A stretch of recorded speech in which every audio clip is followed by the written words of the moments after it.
When all but one child from the same class mysteriously... Could you please turn that up a little? Thank you. When all but one child from the same class mysteriously vanish... It's too loud. It's just... Could you turn it up a little bit? Is that okay? See, that would have blown your speakers. Yeah. Go now ahead. it's sort of like... Now it's too much. There's just too much going on. Should I switch the song? I'll go with it. Just go with it. Right. I'll probably change it anyway because of... Two. Oh, yeah, Two. go ahead. Two. When all but one child from the same class mysteriously vanish on the same night at exactly the same time, a community is left questioning who or what is behind their disappearance. The year is 2025. The date is like August something. This is the film Weapons. Ah!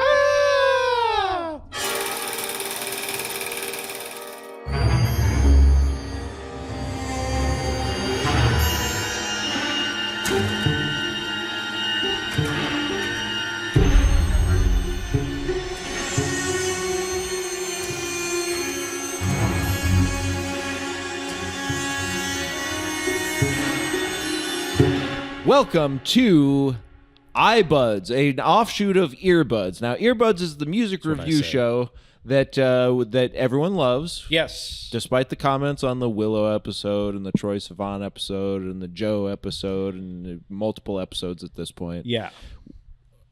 Everyone loves it. Yes. And it's the show where I bring an album and then we talk about it, and then Joey brings an album based on that, and we talk about it, we listen to the album. This is iBuds. Yes. Take everything you just heard, throw it out the windy. Okay? This is the movie review offshoot of Earbuds, where we use our eyes to listen and our ears to watch. Think about that. And our brains to think about it. Mm-hmm. We got ourselves a damn Mr. Rogers over here. Who's that? So this week, we're bringing a movie we both watched called Weapons. Yeah, we are bringing that. And we love watching movies, don't we? Almost had to. I don't know what he thinks about the movie yet, folks. We don't know what each other thinks about the movie yet, folks. We haven't talked about it, folks. So let's talk a little about, first of all, our relationship to Zach Cregger. Yes. Our relationship to Barbarian. Yes. Were we excited to see this movie called Weapons when it would be coming out into the movie theater? I just got to put my drinks in frame here so people kind of see what I'm he's... with. And if you're just listening, well... So, yes. If you're just listening, you don't realize that a while ago I did a middle part for my hair for something. And now my hair won't go back to the way it used to be. So I just do a middle part now. I think it looks deliberate. So it's sort of like he's doing a thing. If you're at the store, you'd be like, he's doing a thing. Yeah. But it's sort of like I don't know, like a Matthew McConaughey sort of. Yeah.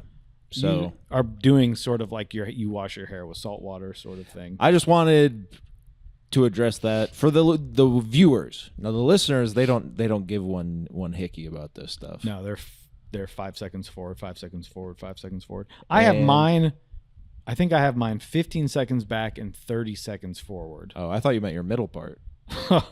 I got that thing. That thing's back. You know what I mean? Uh-huh. So we're talking Weapons, we're talking Zach Cregger, we're talking Barbarian. I part my butt crack hair. So Zach is someone that sort of shot to fame on a thing called The Whitest Kid You Know. Did we do a Barbarian episode on our other show? Nah. Okay. Well, he sort of shot to fame doing a sketch comedy, and we've all heard the story now. It's a tale as old as time, or like 2022. And the one guy passed away. Yes. I did watch Whitest Kid You Know. I think it was, it's around that time where you're just, what's on that I can watch, right? Yeah. Because it's like, you don't have the internet, I guess. But you want to watch something on TV that's funny? And you have IFC for because your parents got the trial, but it seems like Mediacom maybe forgot. And your parents are like, I don't know. We're still not paying for it. Right. So you're trying to watch something that's slightly off, always on. Yeah. But then that goes away, right? they do 4 seasons of it, and you kind of go, I think that's all the things you can do a sketch about. Yeah, I think they covered all the bases. I don't remember watching it really at all. I know it was on, but I was just like, wait, everyone gets a sketch show? These guys I've never heard of? Why can't I get a sketch show? It just made me mad more than anything. It was like, well, I do sketches with my friends. I'm 12. Yeah. I'm like, well, that's what I do. Why should I watch these guys do it? And you're like, I've got a pretty good Kay's Jewelry sketch that I think would really, I mean, it probably Some is. lady named Soph DeBomb on YouTube thinks we're the funniest thing that's ever happened. Soph, if you're out there, check this out. Barbarian shoots to the top of the charts when it comes out. Oh! And everyone loves it. Everybody loves it. It's from a sketch we used to do. But everyone loves it. We saw this. Did we see it together? We sna. Maybe not. No, we didn't. Okay. Well, I think you probably went first. You're always sort of sneaking in. I had it just happened. I had to. What do you mean it just happened? I just woke up and I was at the theaters. It's usually, I'm like, I want to go see a movie. Yeah. And then the world is telling me you can't. Mm-hmm. And then a little opening says, actually, maybe you can. So I'm like, I got to go now because if I don't, I'll never. And you do, and then you go, well, look at this. A little gold mine on the TV. That's right. Barbarian I loved. Mm-hmm. We loved it. Went with my wife, the woman with whom I live. Mm-hmm. She loved it. I loved it. Justin Long. It's funny, scary, creepy. It's kind of told in various, varying perspectives. Mm-hmm. And you get this little vignette at the beginning, in the middle, and the end, and they all coalesce into the full picture. And you're kind of seeing, Mr. Comedy Sketch Man thinks he can do both. With sort and of he can. Yeah. You sort of get the vignette at the beginning is sort of, I don't know. There's quite a cut between, it's sort of set up as one thing. Yeah. And then shifts completely. And Right. then you're also getting the flashback stuff. So it's doing a lot of stuff. Yeah. And you have Mr. Comedy Man. And isn't it so interesting that our biggest comedy heroes are also the ones with the darkest minds? Yeah. And then we have to hear that discourse all over again. The Jordan Peele, like, a comedy guy doing horror? And then the comedy guy's like, well, actually, comedy and horror are two sides of the same coin, aren't they? And Isn't you're like, it? They are. Yeah. I've always thought that. So you have to do that over and over again. Mm-hmm. And now we're here. So that comes out 3 years ago. Pretty crazy. And then we've heard, time's going faster and faster. Yeah. As you get older, time goes faster because of how the pie is divided. So he does that, and then he does this. And when did you first hear that he was doing a new weapons movie, dear? I think just earlier this year, dear, because Real G's sort of move in silence, we always say. I think so. I mean, I'm sure I probably saw something in the trades. Zach Cregger, a mysterious new project or something. You're like, okay, well, that'll be cool in 6 years when it comes out. Well, should we say this? This is a spoiler podcast. Yes. So if you haven't seen the movie yet, I don't know why you'd watch this. And in fact, I get mad when I see the spoiler-free review of a movie. Yeah. It's like, well, no. What's the point? Just go see the movie. Yeah. I want to know what... Or I've seen it and I'm hearing you go, well, I don't want to spoil anything, but let's just say something good happens. It's like, well, I don't need to listen to this now either. So I don't need to know what freaking... The two guys sitting in some nondescript place with a bunch Yeah. of crap behind them, you Yeah. think. Drinks just lined up to the gills. Exactly. Now I'm looking at Nosferatu on my computer. That's sick. But I will say I didn't see this until after because, like I said before, I wanted to go in without much information. Yes. I've seen the trailers where it's like, at 2:17, everyone disappeared except for Alex Jones. He's like, they're turning the first. He's like a little Alex Jones. Alex Jones Jr. That'd be like Holy shit, like that's Lil awesome. Bush. Yeah. But I did see after the movie that there was quite the fight. An unprecedented amount of fighting. Can I read you just a little bit of trivia? Not the president. Let me read you a little bit of trivia from our friends over at IMDb. Interesting. Okay. Okay, I'm looking at Barbarian, so this is not gonna work. Just talk about something. I will give you a spoiler-free reaction if you are a spoiler-free type. And you're still listening. And then you can turn it off. I liked it. Yeah, I did too, and I really wish you would have said some more. Well, let's check this out. So the budget was $38 million. Okay. Seems like that's a pretty healthy amount of money, wouldn't you say? 38 mil? Yeah. It's not a lot, but for a horror movie that could... You're looking R-rated horror movie. You're looking at Brolin. You're looking at... But people going in, it's they're one not of those going where for Brolin. I kind of forgot he was in it. Yeah. And then he shows up at the PTA meeting. Okay, so here's where I've seen so much of the trivia on this movie is like related to the budget and stuff in a way that I'm not really sure where this information's coming from. Interesting. Deadline Hollywood reported... Oh. I guess that's where it's coming from. Deadline Hollywood reported that New Line Cinema won the spec script in a bidding war with Jordan against Peele's. Universal, Netflix, and Sony TriStar, and Jordan Peele's. There's a bunch of stuff going on in the background. Yeah. Here's what happened, though. With the company that put it out, which was whatever the hell it was, they gave this guy who has done one movie an 8-figure sum of money, guaranteed green light for production, final cut privileges, interest in a back-end plot. Sounds like where you bury your booty. Hey! It's so loud. Or someone wrote that wrong. Yeah. Or that someone's going to be like, that's actually inside baseball. Shut up. Well, he gets some money afterwards, but back-end plot, interesting. And most importantly, in closing the deal, the guarantee of a theatrical release. Something that the star of the studio, the guy that runs Netflix, cannot promise. Yes.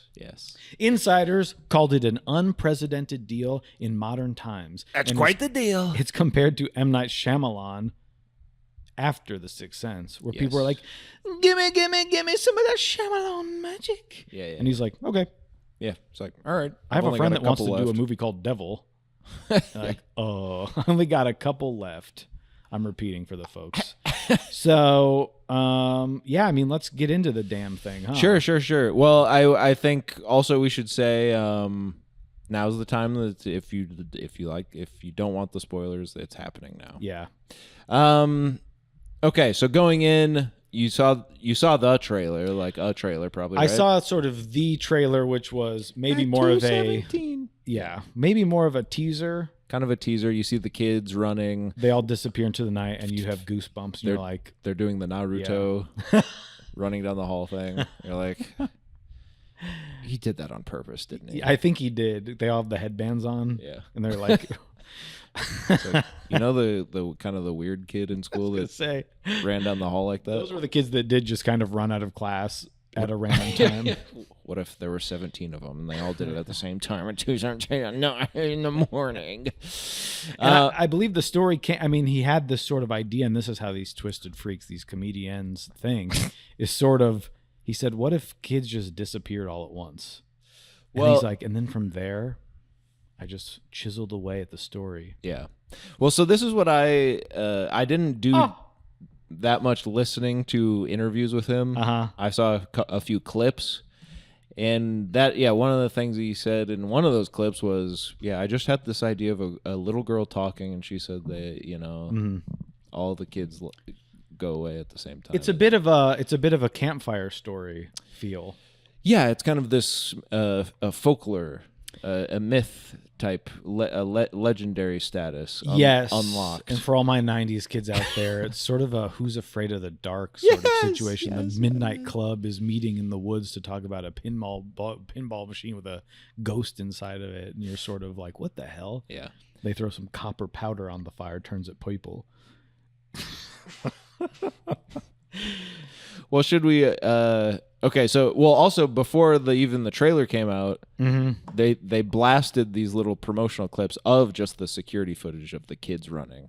Yeah. And they were like, that's how they kind of announced it online, that there's a new Cregger joint. And everyone was going, ookie bookie, he's doing a school Well, people were saying he's doing a school Robloxer. Yes, because it's movie. called Weapons. It's called Weapons. It's about kids running in the streets. You're like, oh my god, he's taking on school Robloxing. blasting. Yeah. Whatever you have to say. I don't know. I think I did wonder about this. And if we are getting too off topic, it's too late because we can't hear you right now. But just skip forward. But when people start going, they're committing crimes or whatever, because you can't say crimes. Yeah. Or whatever. It's like, then doesn't the sort of whatever, the algorithm understand that? I would think so. Like yeah. if you're saying they are yeeting themselves, right, then they start blocking that. I would think so. And then you see people being mad at people using that type of language to get around the censorship. Yeah. And they're like, if you do that, you're actually minimizing the actual words. If you say grape instead of the real word, and it's like, well, I agree with you, but do you not understand why they're doing it that way? The whole thing's stupid. But the whole thing is stupid too, that it's like the fact that you even have to do that, or the fact that there's a discourse online where you even have to use the word grape to talk about the worst thing you can do to a person. It is all dumb, and then you just sort of roll your eyes, and then it hits 7 and you're like, oh, my V-Bucks. And you flip over to see what new skins you can get. Yeah. Or you just go to the movies to escape. Yes. But I only say that because people, and I think there is a sort of the easiest corollary to make with a bunch of kids in a school disappearing, and then we're watching the sort of grief and trauma of the people in their lives dealing with that loss. The easiest and sort of most upfront thing is, okay, school shooting. Right. There, I said it. And I'm sure the director has kids. It's like, what's something that's on people's mind that work on these projects. But I did like that, and like I said, maybe he goes into this elsewhere and I just didn't hear it because I only listened to it a couple of times. But I like that he's like, oh, no, I just thought like this was a cool premise, and once I found that mystery, like I was like, oh, that's cool. That's what I would like to see that movie. And then when I found the answer to that mystery, I was like, okay, that's worth exploring, and I think it was worth exploring. And just I like that he had that sort of like, I'm open to whatever you guys want to say. Yeah. It's not really, that's not what it's about. Because then at the third act reveal, he said in a different clip is about, to him, it's more autobiographical, and I guess we'll get to it. I'd love to hear this. Maybe I'll just wait until we get to that. But what he said about that, I was like, oh, interesting. Because that's not what I really... Well, I'd love to hear that because I saw it after you, and I haven't had time to dig into anything other than reading about the fights between studios, right? Which is riveting stuff. The important stuff. And what? Well, just to square that circle finally. I didn't have anything to say, so I'm glad. Oh, okay. Well, when we get to the third act, I'll tell you what he said. But okay. But also, in one other clip, he said, the only reason this works is because I spent months and months and months with my DP shooting it in our heads. We would go to the locations, look at everything. We'd test lenses. We would... I had already planned every single thing so that when the studio comes to me and there's a guy from the studio on set and he's like, what are we doing? We know what we're doing. Mm-hmm. I've prepared for everything so that when something comes up, no issue, we can deal with it. And we have the flexibility to find stuff on the day. But he also said, I have edited this movie. I have seen the final product before we even start production. I know exactly what this movie is going to be. So I like that he sort of in the writing process is open to wherever the story takes him. Once that's done, he's like, this is the movie. I know what it is. Mm-hmm. And that's what it's going to be. And then I'm sure it does evolve as these things do in production, but he knows exactly what he wants from it with his DP, with the actors. But then at the end, I like that he's open again to being like, oh, yeah, if that's what you guys took from it, that's cool. And that he's just kind of open about it instead of like being kind of pretentious about it. Like I think you could be where you're like, well, I don't know. I think, isn't that interesting that you could think that? But he's just kind of like, oh, yeah, that's cool. For me, it's more about this. And just that he's telling us, like, well, for me, this is what it is, but that's cool too. I don't know. I just like the guy, I think. Well, because you can usually get the person that's going to say, I'm not going to tell you, which is like a lot of albums we talk about on this show, where it's like you can interpret it however you want. I'm not going to tell you what I'm singing about. Yeah. Fine. Yeah. Valid. Yeah. But I do like, it's like you did write something for a reason. Yeah. Where it's like, okay, so do you have a reason that you did this? Right. And maybe if it is just like, isn't it creepy? Like, isn't this scary to think about happening? Mm-hmm. Okay.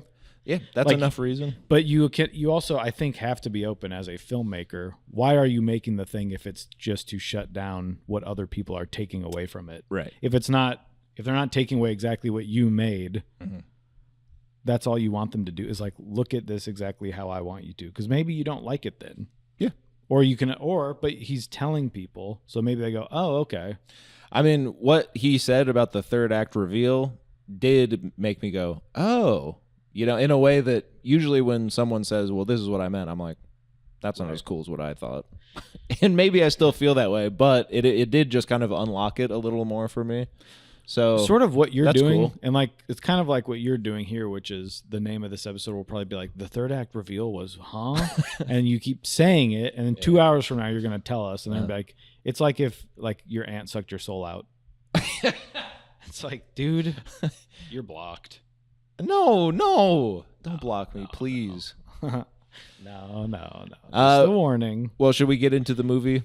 Yeah. God. So it starts with a very sort of lengthy. Well, this is another thing. He's planning it out so much where I feel like the way that it's laid out, where it's cutting between characters, that could get messy.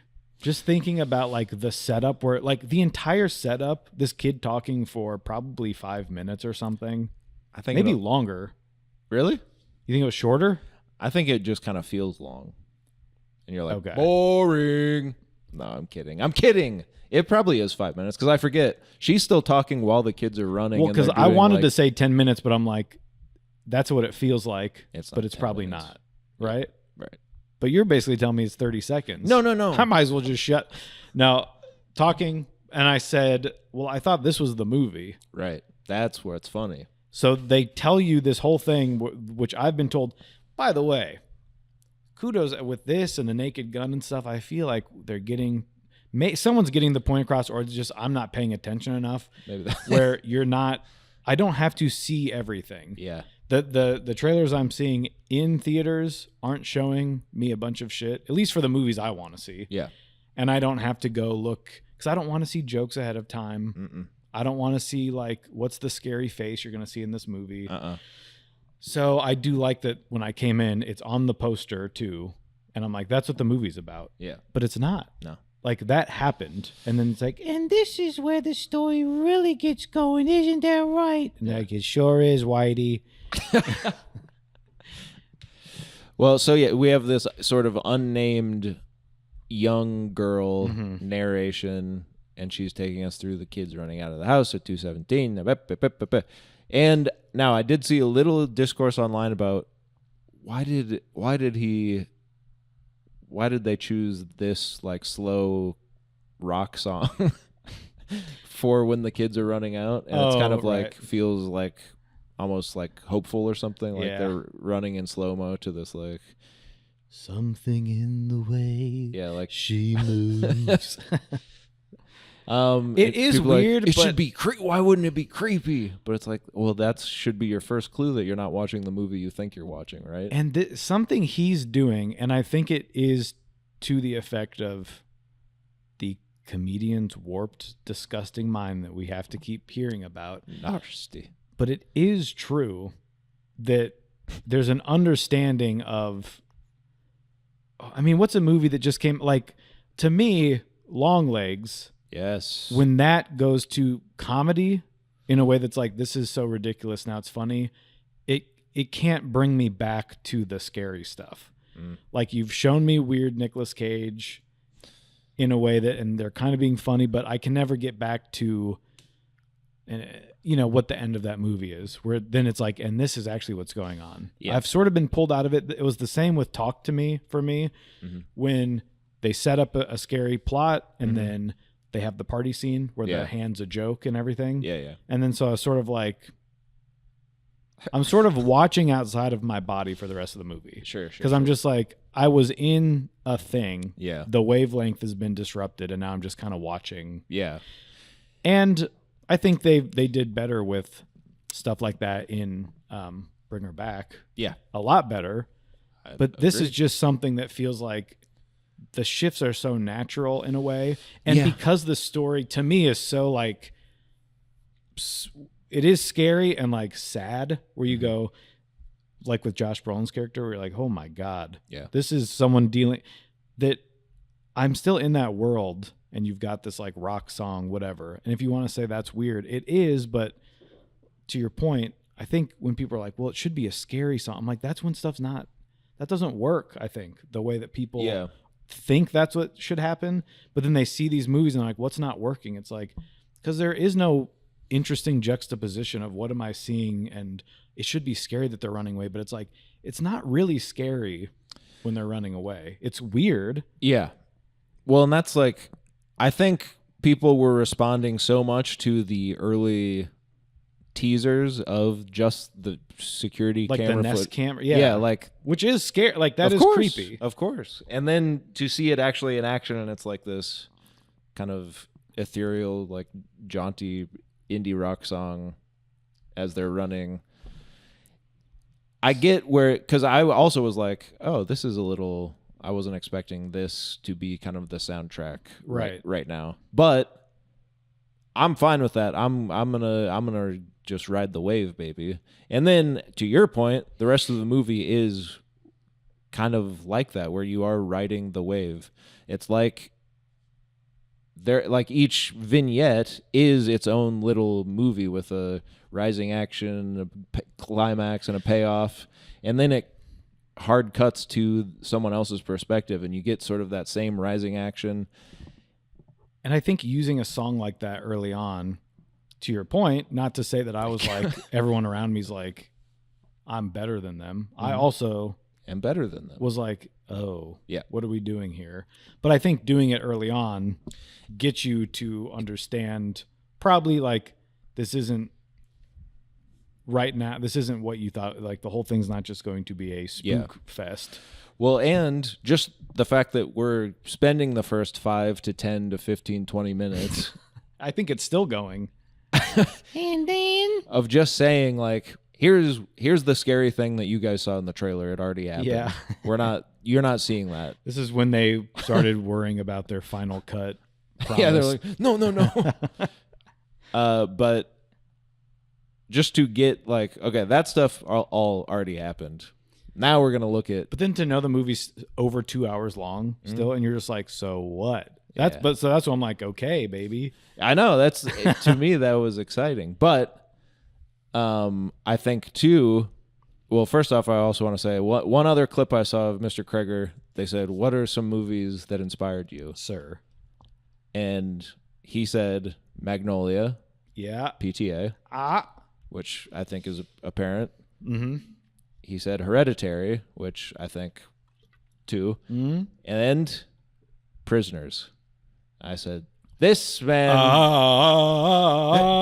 Prisoners. It was you and Gyllenhaal doing that blink. And Terrence. He created a different type of math. I just don't get that. But, so I think you can see all of those in there. But just happy that probably some more people are going to watch Prisoners now. I would hope so.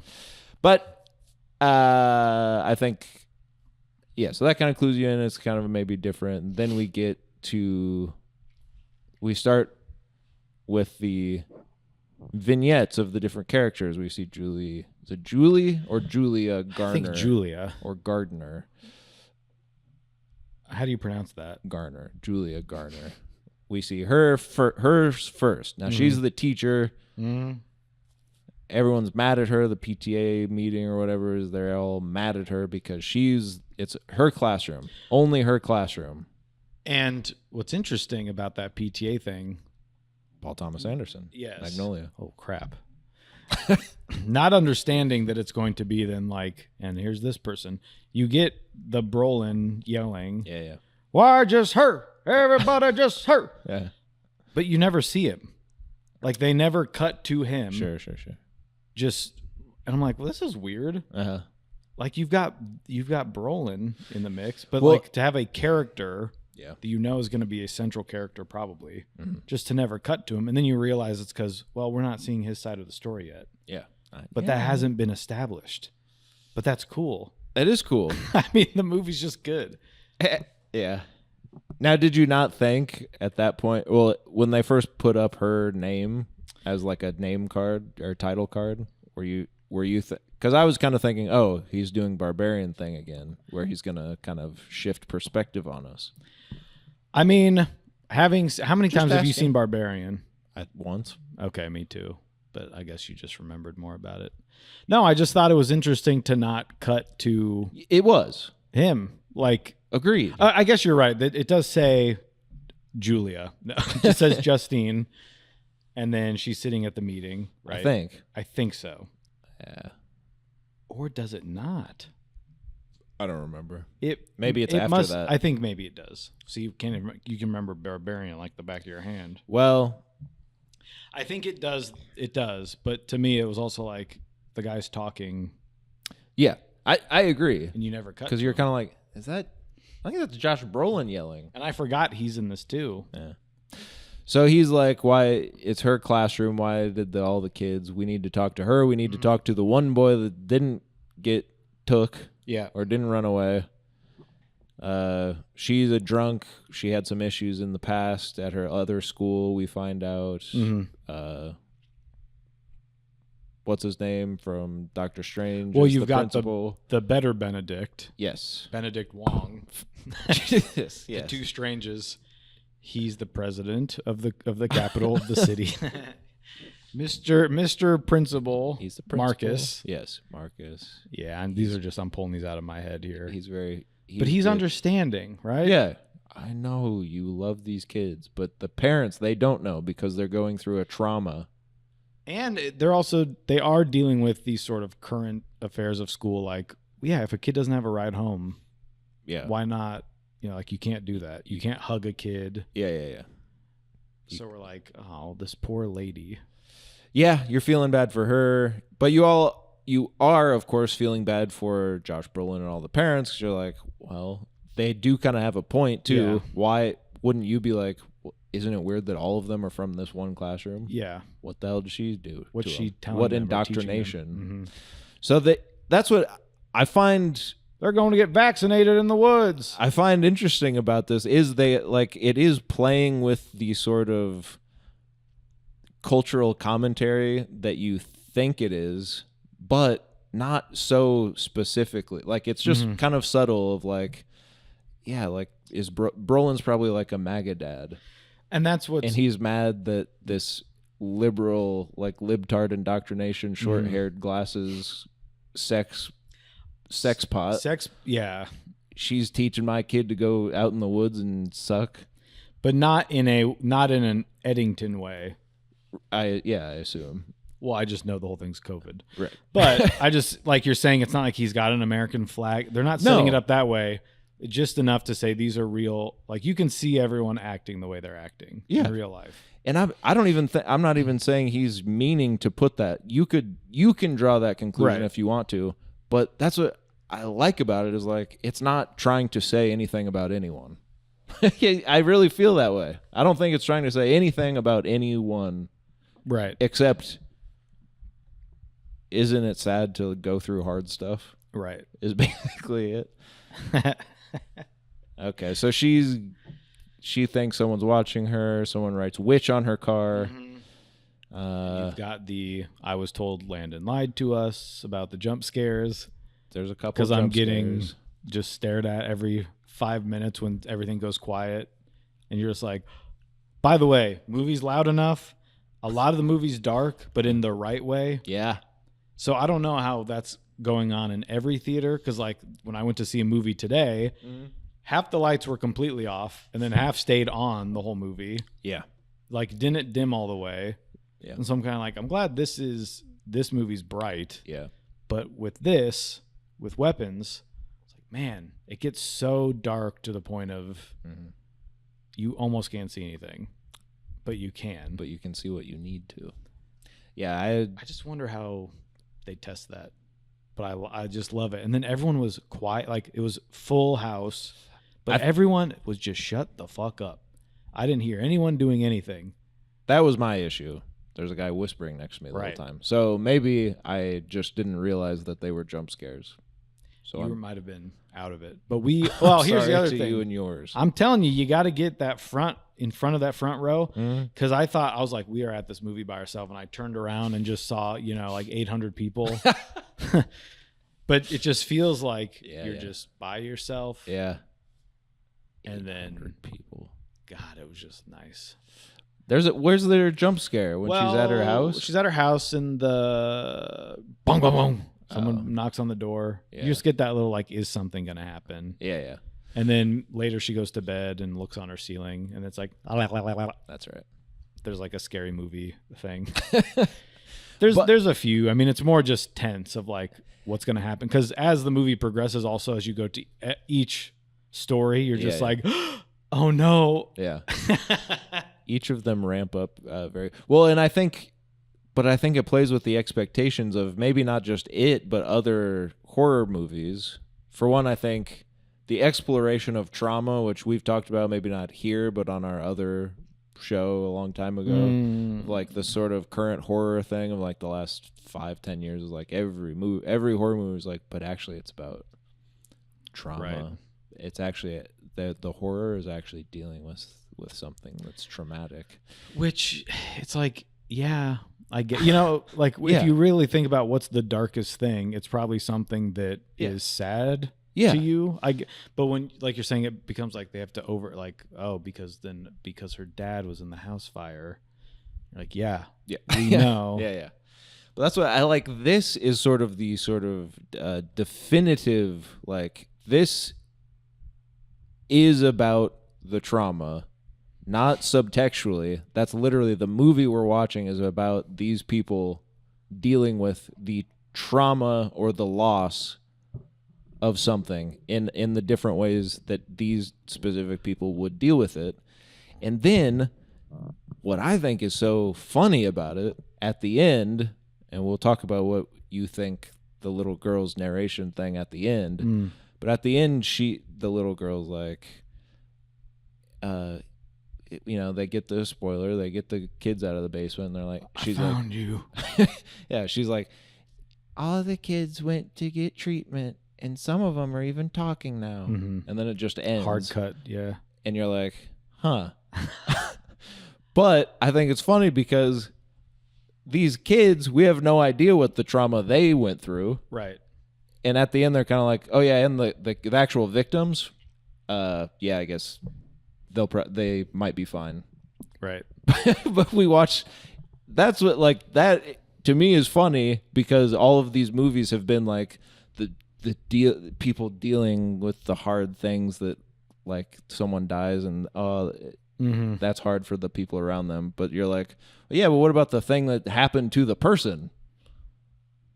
And I think it's just funny that 2 hours of this movie was spent on all of she has to drink, and his marriage is ruined, and Han Solo's a cop, and I don't really know what his issue is, but all these people are dealing with and then at the end they're like, and yeah, probably the kids might be fine someday. Right. Isn't that funny? And like the kid that we do follow, who's also going through the most, that's the worst thing you could, just the worst thing possible. But then it was like Also, his parents are off somewhere. He's living with a different aunt now. Yeah, and she's Like, what's going on with that? Yeah, Like, yeah, will his parents ever be okay? Their faces are covered in stab holes, and yeah, like, yeah. there's it. It is interesting because, like our friend Stephen King, I think when I read it and I sort of realized what, like, the whole thing with Read Pennywise. what, weapons? The script or what? No, IT. Oh, Sorry, big red IT. yeah. But everyone goes to the Pennywise thing of like the clown, the scary clown. Then you read the book, and I know it's in the movies and stuff, but it's like it really is the things that are the worst to read about are like the terrible parent, Yeah. like sex abuse, Yeah. like hate-filled racism, homophobia. It's like all the worst stuff in the world that's sort of manifested as this like this thing. Yeah. It. But it's like that's of course what you can show on screen. And so they kind of the movies sort of soften that other stuff when it's like this the whole point with this kid is like everyone's racist against him. Yeah. But in the movies it's like, well, we can't do that. Are you crazy? But it's like that's the scary thing. Yeah, yeah. Where I think this is like you're saying there isn't really that other than I mean there is with the aunt, like there is a supernatural element to it. Yeah. But it's sort of like what is the worst part about this to the dad that's like sleeping in his kid's room. Yeah. Like they can't figure out where his kid is. Yeah. That's the scary thing. The thing happening to the little kid living in a house with like the windows Yeah. boarded up or whatever Yeah, and yeah, like or like getting stabbed in the face with a hypodermic needle. Uh-huh. That's bad. Yeah. I don't care about your aunt's weird haircut. No. Forget about it. It's a wig anyway. So then we go to Archer. Yeah. We go to Archer, and I think this will tie into my other point about expectation, how this movie plays with the expectations of it and other horror films. We get to Archer. He's ordering the wrong paint. Yeah. He's messing up his construction job. His wife is like mad at him for still caring about the kid. Right. But that is a thing where you can feel in that moment she's like, well, I have to go to work, and he's still sleeping in the little kid's bedroom, and you can feel just in that of like she's trying to just keep it going. Yeah, like we have to do something. Yeah, this doesn't help anything. But you see both sides right then. That's all you need to see that. And then you see the bickering housewife and her husband that hasn't aged a day in 30 years. Yeah, looks great. We just watched No Country for Old Men, and I was just like, he looks younger here. Yeah. I don't get it. Good for him. Good for him. But there's also the dream stuff. She's had a dream. Yeah, she had a dream. Now he has one too. And there's a lot of time spent on it where I always have a problem with like the dream stuff where I'm like, I don't care. It's Right. like when someone tries to tell me their dream and I go Yeah. up, up, up, up, up. I don't care. Yeah. I don't care about the thought you had. Yeah, I can think some pretty crazy There was a stuff, too. spider, and you're just like, Yeah, okay, yeah. you want to know what I'm thinking right now? Terrifying. Like your blood curdle. Well, about that dream, though, Prime time television sweeps week. Ah! about that dream, though, here's where you're expecting a giant jump scare where he walks up to his own house. Oh, he imagines, or he sees The kid is in the bed. Well, he sees the big AK-47. Yeah, he sees I think it's an AR-15. Which stands for assault rifle. No, it doesn't. And then it's like, boom, boom. Shows the 2:17, Yeah. the time on the clock, and you're like, huh. That's kind of it. Just like Well, what I read, which I didn't pick up on, but school shooting. obviously the clock is a digital clock. Yes. But the kid has a poster on his wall with that gun on it, too. Right. So it's just the things he's surrounding himself with. Well, Seeping into your dreams. and I think now someone can correct me if I'm wrong. the way I think about yeah. I believe Cregger put that in with he had a dream about what if a gun appeared Yeah. above a house or whatever. and he wrote it in. I had a dream. What if a gun appeared above a house? I think I read that, or I saw that, where like even Zach Cregger isn't sure what this symbolism is. That's fine because that's dreams cool. are weird. Yeah. That's why I liked it. So I was like, huh. Because you could, the easiest thing is to say, well, school shooting, AR-15, that's the classic. And then, yeah, he's got a poster of it in his room or whatever. And you're like, yeah. But it is just cool to be like, huh, it's a dream. Finally, like a dream sequence where not everything it makes sense. Yeah. Cool. It's kind of nonsense. Yeah. But then to you, like you're saying with thinking there's going to be a scare there, and this Weapons. episode's only going to go an hour. Yeah. He goes in, you see the shape, the classic shape under the Yes. under the bed. It's sort of like the others, there's something in there, and it's You're waiting for Michael Jackson to be under there.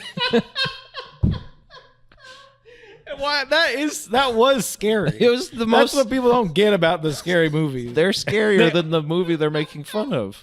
Because it's supposed to be funny and it is scary. Michael Jackson. Or whatever. That's so good. Blanket. So But yeah. Amish Paradise. No, it's his kid. It's his kid. Yeah, you think it's going to be and some. you're just like, But yeah, the kid turns around and it's where actually are him. you? Yeah. And Brolin, he still can't even admit it in his dream, but he does love his son. He should have said, "I should have told you." That was weird, huh? Not in a bad way, No. but saying like, I should have told you I should have told that, you. like, but I couldn't. So then you're getting, like you're saying with his wife, you're getting this whole MAGA dad Yeah. situation. Yeah. Where Mr. Macho Man can't even tell his son he loves him. He's like what, like 6-year-old or what? You know, something like that. 6 or 7. Like, yeah. What are the, yeah? I should have told you. I should have told you. I love you. Not even like before you disappeared. Right. I was just like, yeah. I never told you. I should have. no shit. That's why the mom's probably also annoyed with him. Yeah. Like, you're an asshole to our son. Yeah. All you care about is work or whatever. Like, and now you're sleeping in his bed because you feel so bad. Yeah. It is kind of like, you're like, yes, he loves him, but they're also, there's the guilt aspect where he's like, oh, okay, is that why he's extra motivated? Not just out of love. All these parents lost their kid, but he's got this extra thing of like, I've also been a bad father this whole time. And to me, that's like I just spit everywhere. Yeah. Sorry. That was weird when he said that. That is a whole movie in itself, though. Yes. Like that, when I was like, this like vignette. Yeah. Is a movie where Yes. you're just like, just dealing with a guy, not in a sort of over the top way. No. You know, not underwritten, but just like, how does someone deal with trying to find their son? Yeah. Because you can do that of like the obsessive doing whatever. Yeah. But it is just sort of like trying to figure it out, and then you're sort of finding these little pieces, and you're just like, this is a whole thing. Even if there wasn't a scary component, And then it's just like, and then they hit you with the scary face. yeah, So he does wake the up. flash, like the light comes up and it changes before your eyes, and I went, bah! Yeah. Yeah. Yeah. Changes into the clown lady. Popcorn go fly. But I actually thought it was, because it almost looks like Josh Brolin in clown makeup. I thought that's what it was. I want to rewatch it because I assume it's actually the Aunt Gladys or whatever. But it just looks so like real in camera. Yeah, like it looks so practical. And then the most real part, which is when he wakes up. Yeah, and he goes, "What the fuck?" Yeah. Funny. And then everyone in the theater loves that. Yeah. Because that is the real reaction. Of course. When you're just like, what the you're because it is like, what was that? That's weird. Yeah, we can't do this with everyone. No. Well, one thing that I did kind of like, he just now finally, the kids have been gone for like a few weeks, I think, at this point. Sure, dear. Or like a week or something. Yeah, because I think it's like a month. Or total. a month? Okay. I think it's a month total. Oh, okay. So I don't know when, but he he's watching the clips of the kid running out of his house every day over and over. He's going to the police. He's saying, "Can't you do something? Do something." Whatever. All this stuff is happening. But then he finally was like, it seems like my son's running straight. Yeah. And then, like, just now, he's realizing, like, I wonder if the other kids ran straight. So then he starts kind of triangulating where the kids ran off to. I don't know. It just felt like... Now, at the beginning, the little girl kind of lets the movie off the hook when she's like, everyone covered it up because they were so embarrassed that they let this thing happen or whatever, which is funny. And it is kind of the small town imbecile thing of, like, the cops aren't capable of dealing with something like this. No one knows what to do. I get it, but also it was kind of like, well, and also they didn't run in front of any other Ring cameras. They showed them running in other people's yards and stuff. They weren't running in literally just a straight line. I'll have to remember what something related to this that I felt was like a plot hole, since we have to tear this movie down. Well, of a pretty perfect movie, there are a couple things where, like, I will suspend my disbelief for this. I will suspend my disbelief for this. But they did run in other people's yards. I think someone else would have picked up visual and been like, oh, actually, they just went to that house. See that house? Yeah, they ran right in front of my yard to that house right there.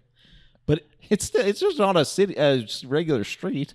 But are we also getting that?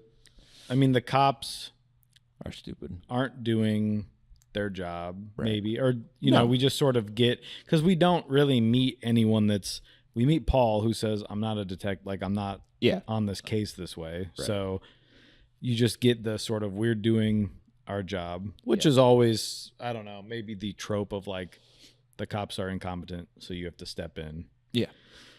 I did wonder, I'm like, is it because he's a construction guy, so he has this sort of, like, the city map that he can lay out and know where everyone lives? Yeah, I think that's part of it too.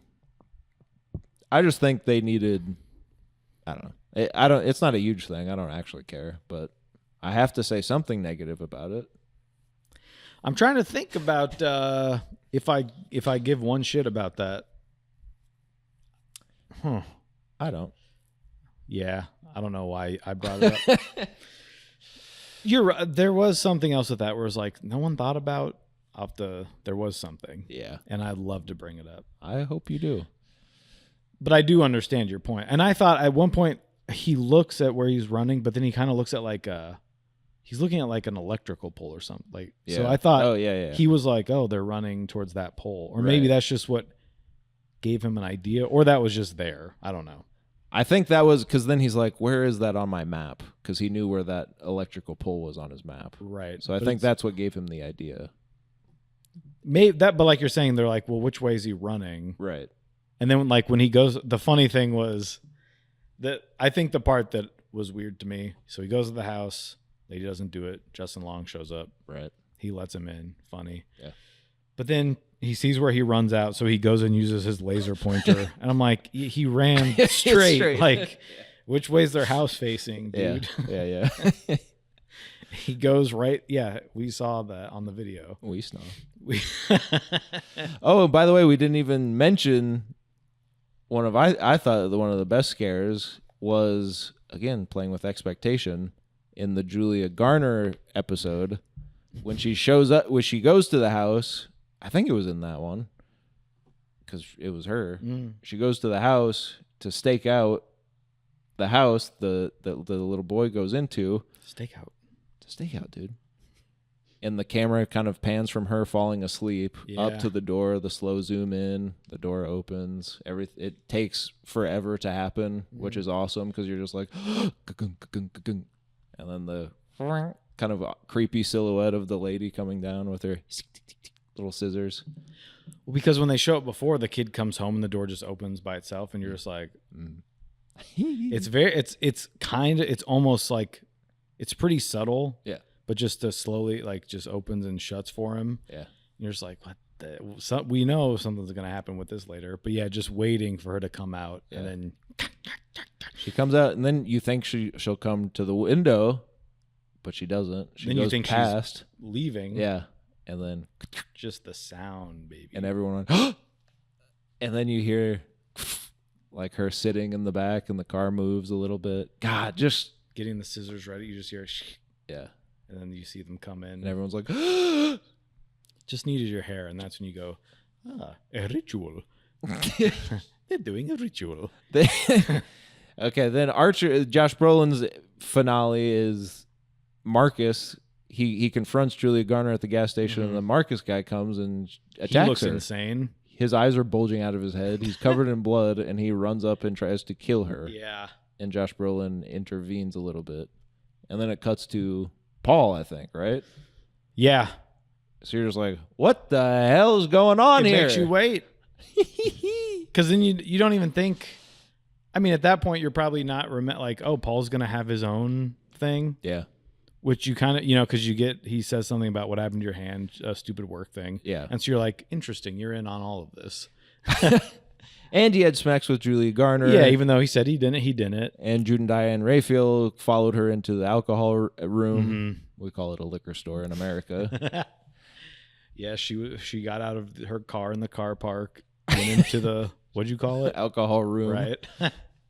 So he's lying to her. He's sort of, but he's alcoholic. He's not supposed to be drinking. Yep. She talks him into it. Right. But and we know it's going to happen. They're going to have violent smacks. Yeah. And then goes home. His life's ruined. The thing is, he's just a loser. Yeah. He's a loser. He's dating the police chief's daughter. Mm-hmm. She, Hey, buddy. Yeah, there's that. And then the police chief finds out that he cheated on his daughter, so then he's mad at him the next day or whatever. But he finds this kid, this junkie, and he's just looking for something to do, basically, as cops are wont to do. Right. And and he also needs to prove himself. But yes, it is that sort of like power trip that you get from these pigs. Yeah. Whoop whoop. So he finds the junkie kid. He's, do you have anything that will poke me? That whole scene is funny. Yeah. Because he does have something that pokes him. But also awesome. Because I was also we were like, you don't think about that. And I know no sympathy for these pigs. In ACAB. But I would be scared. Of course. It's nothing's going to hurt me, right? And then a fucking needle goes into your fingertip. Yep. Guy's probably got God knows what. Well, even ask him later. And then... Yeah. My body cam. I'm gonna let you go, mate. Yeah, he does the cop thing where he's like, please don't tell my superior, pigs.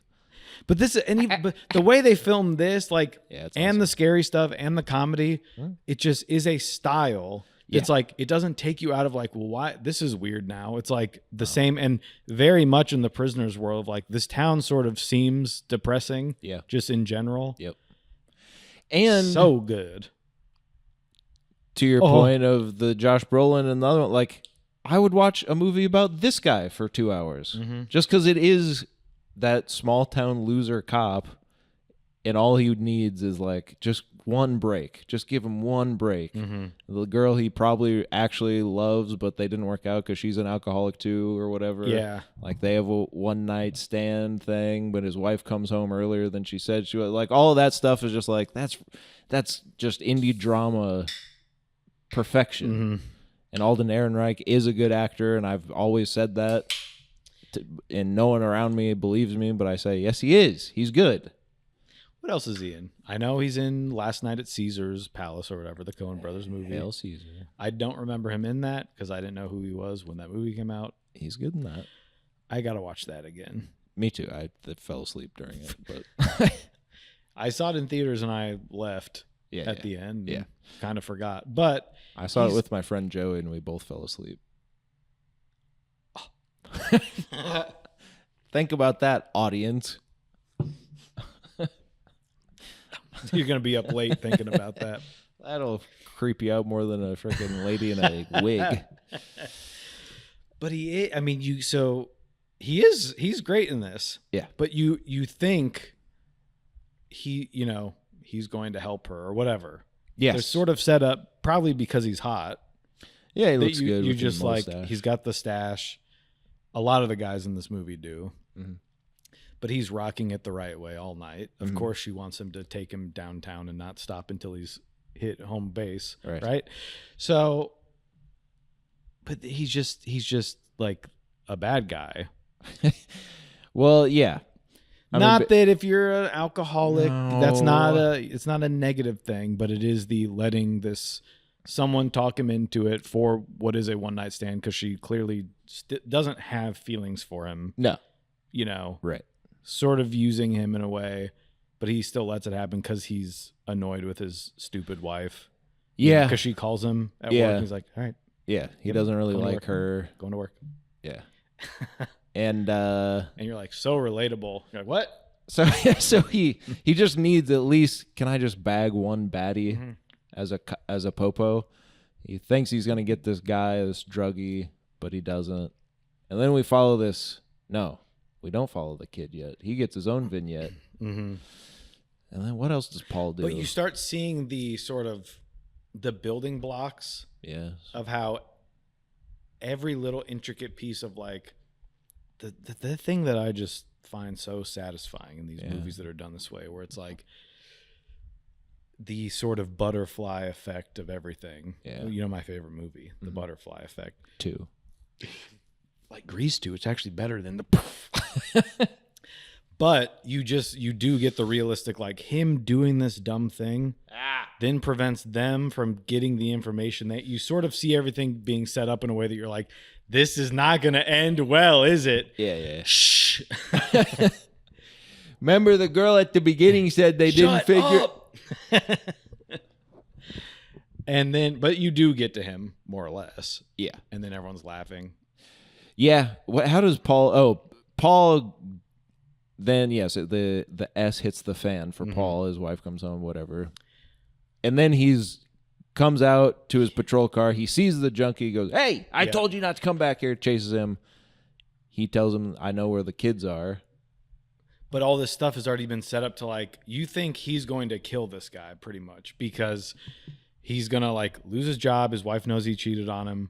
All this, he's lost everything, and now this guy's coming there who can also get him probably put in jail. Right. With this information. Yes. But that's not why he's coming there. No. He wants the reward money. That's right. We don't know that yet, though. No, we just see him walking towards the cop. And he's in a he's right? Mm-hmm. Or he's running out. No, he's driving after him. I actually don't remember. But then it cuts to the junkie boy. Yeah. Go ahead. Junkie boy. He's walking along. He's checking again, just sort of a real depiction in a way that's like the comedy just comes from the truth of how someone acts when they're addicted to drugs. And the sort of like bravado machismo on the phone as they're going and checking every door. Yeah. I got a job. Yeah. I just need a little money to. Yeah. And not that I don't know. I've never done a drug. Okay, lady doth protest too much. But I think keep saying that. Probably the best depiction of a guy that uses drugs that I've ever seen. That's what I said at the movie. Yeah. I said, this feels so real. Yeah, it just feels real. And he's probably a drug addict. I've been in real life. Yeah. It's just. Well, I was like, how'd they get this guy? Yeah. This strung out string bean. Perfect. Yeah. But I've had the same, like, I was working at a coffee shop. Drug. Guy came in, super nice, super like, hey, I've been working at this other coffee shop. And now I've kind of set it up so you know that. But just like, drugs. Hey, if I get an application, I talked to someone here just like on it, but they're just going off about, I've done this for a while, super like, not even in a way that was annoying, just like, I know what I'm doing, and if you guys need someone to work here, great. Like, yeah man, we talked for a bit. I'm gonna use your bathroom quick. Went to use the bathroom. Then kind of like left. We went to the bathroom later. There was like he had like done heroin in the bathroom. Oh my God. And so we found like there was a bloody hypodermic needle. There's blood on the toilet. Jesus. But it was awesome. that. It was, yes. And I was like, this is going to be in a movie someday. And then we're like, brother.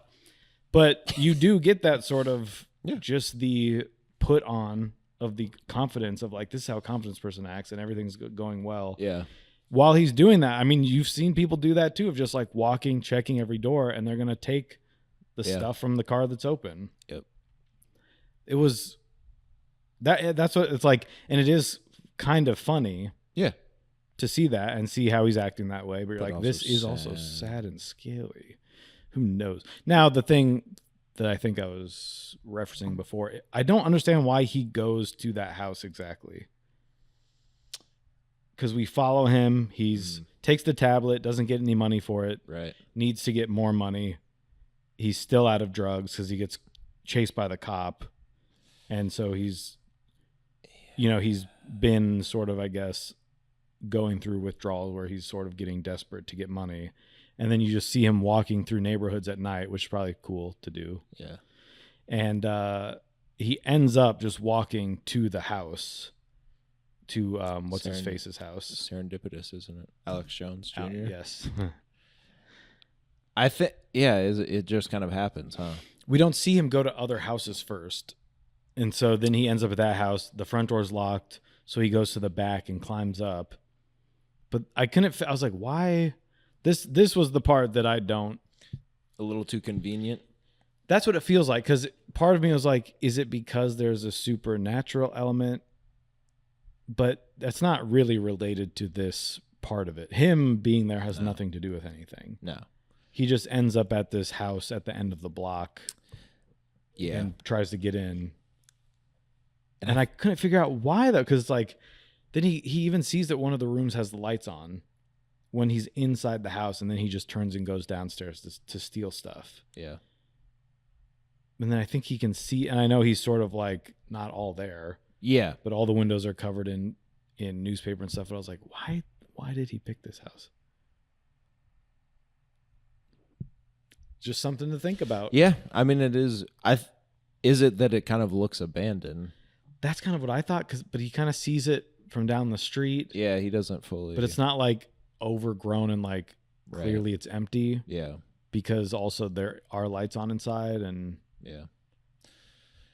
Well, so he goes in and he is stealing like a Playbox 5 or whatever, like a nondescript PlayStation. A game sphere. Yeah. And then in the reflection of the TV, you see the parents, which we don't know who the hell they are yet. But we've seen them. We've seen the two figures. Yeah. Scare the crud out of us. He sees them. But then he realizes they're just looking at him. He's like, I don't fucking care. Yeah. Hello. Who's in there? So that's funny. He's doing all that. And then he goes into the basement and all the kids turn and look at him at once. And you're like, oh, that would be so creepy. Yeah. So then he skedaddles out of there with his loot. But then you're like, but he doesn't even get to tell the cops. Yeah. Then you're like, they are never going to find these kids because of this stupid cop that couldn't keep his willy in his jeans. Oh, no. Well, and then as I'm watching it, I'm thinking back to the trailer. Because in the trailer, there's like, I'm pretty sure it's cut together where Alden Ehrenreich as the cop is driving with his mustache. And he's like, and then it cuts to the part where Wong gets Benedict Wong, or is Wong the character from Doctor Strange? His real name's Benedict Wong. Wong, because there's the two Benedicts. Right? What does he play? Is it Wong in the movie though? Yeah, it is, right? Yeah, that's weird. It is kind of weird. Well, I'm just done with these lazy filmmakers. What's your name? That's your name. Yeah. Like he's like, that's my last name. Fine. Well, can't be Benedict. That's confusing. His name's Doctor Strange in the movie. Stop. Sam Raimi's like, just listen to me. I didn't write the first one. Hear me out. Your name's Ralph now. They won't let me do that. It's a multiverse. You can do whatever you want. Whoa. One of you can be a cartoon. Wong gets, but in the trailer, you don't know it's Wong. You just see a body get hit by a car. So in my head, I'm thinking, oh shit, because we just saw Alden Ehrenreich take after him in the vignette before. Now we know he knows the information. So now in my head, I'm putting together, oh my God, he's going to chase after him and he's going to get run over. So no one's going to know again. And it's all going to be this dumb cop's fault.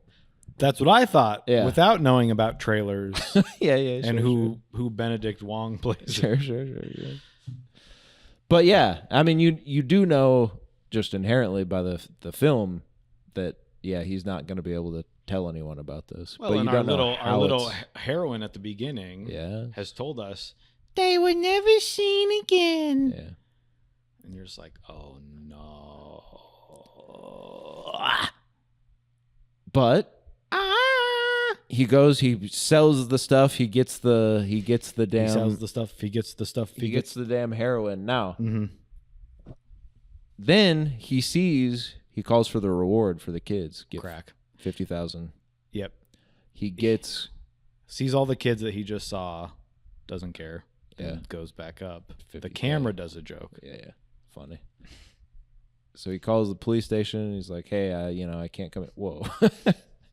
Anyway, then he goes to his damn little Alden Ehrenreich sees him. Mm-hmm. Chases him back into the woods. Yep. But then he's in the woods lost. Sees. He sees the clown lady. Yeah. But yeah, then he jumps into his little thing. Mhm. The zipper starts coming. You're like, oh no, it's gonna be her again. Expectation versus reality. It's actually which one is it? yeah. The cop And it is actually the cop. Oh, stabs him in the God. face. Oh, that hurts. Oh! But here's my question: did he actually see? Did he actually see her? Is she in the woods? This And is why? interesting because Why is she in there? people kind of keep seeing her, like Archer. But in dreams.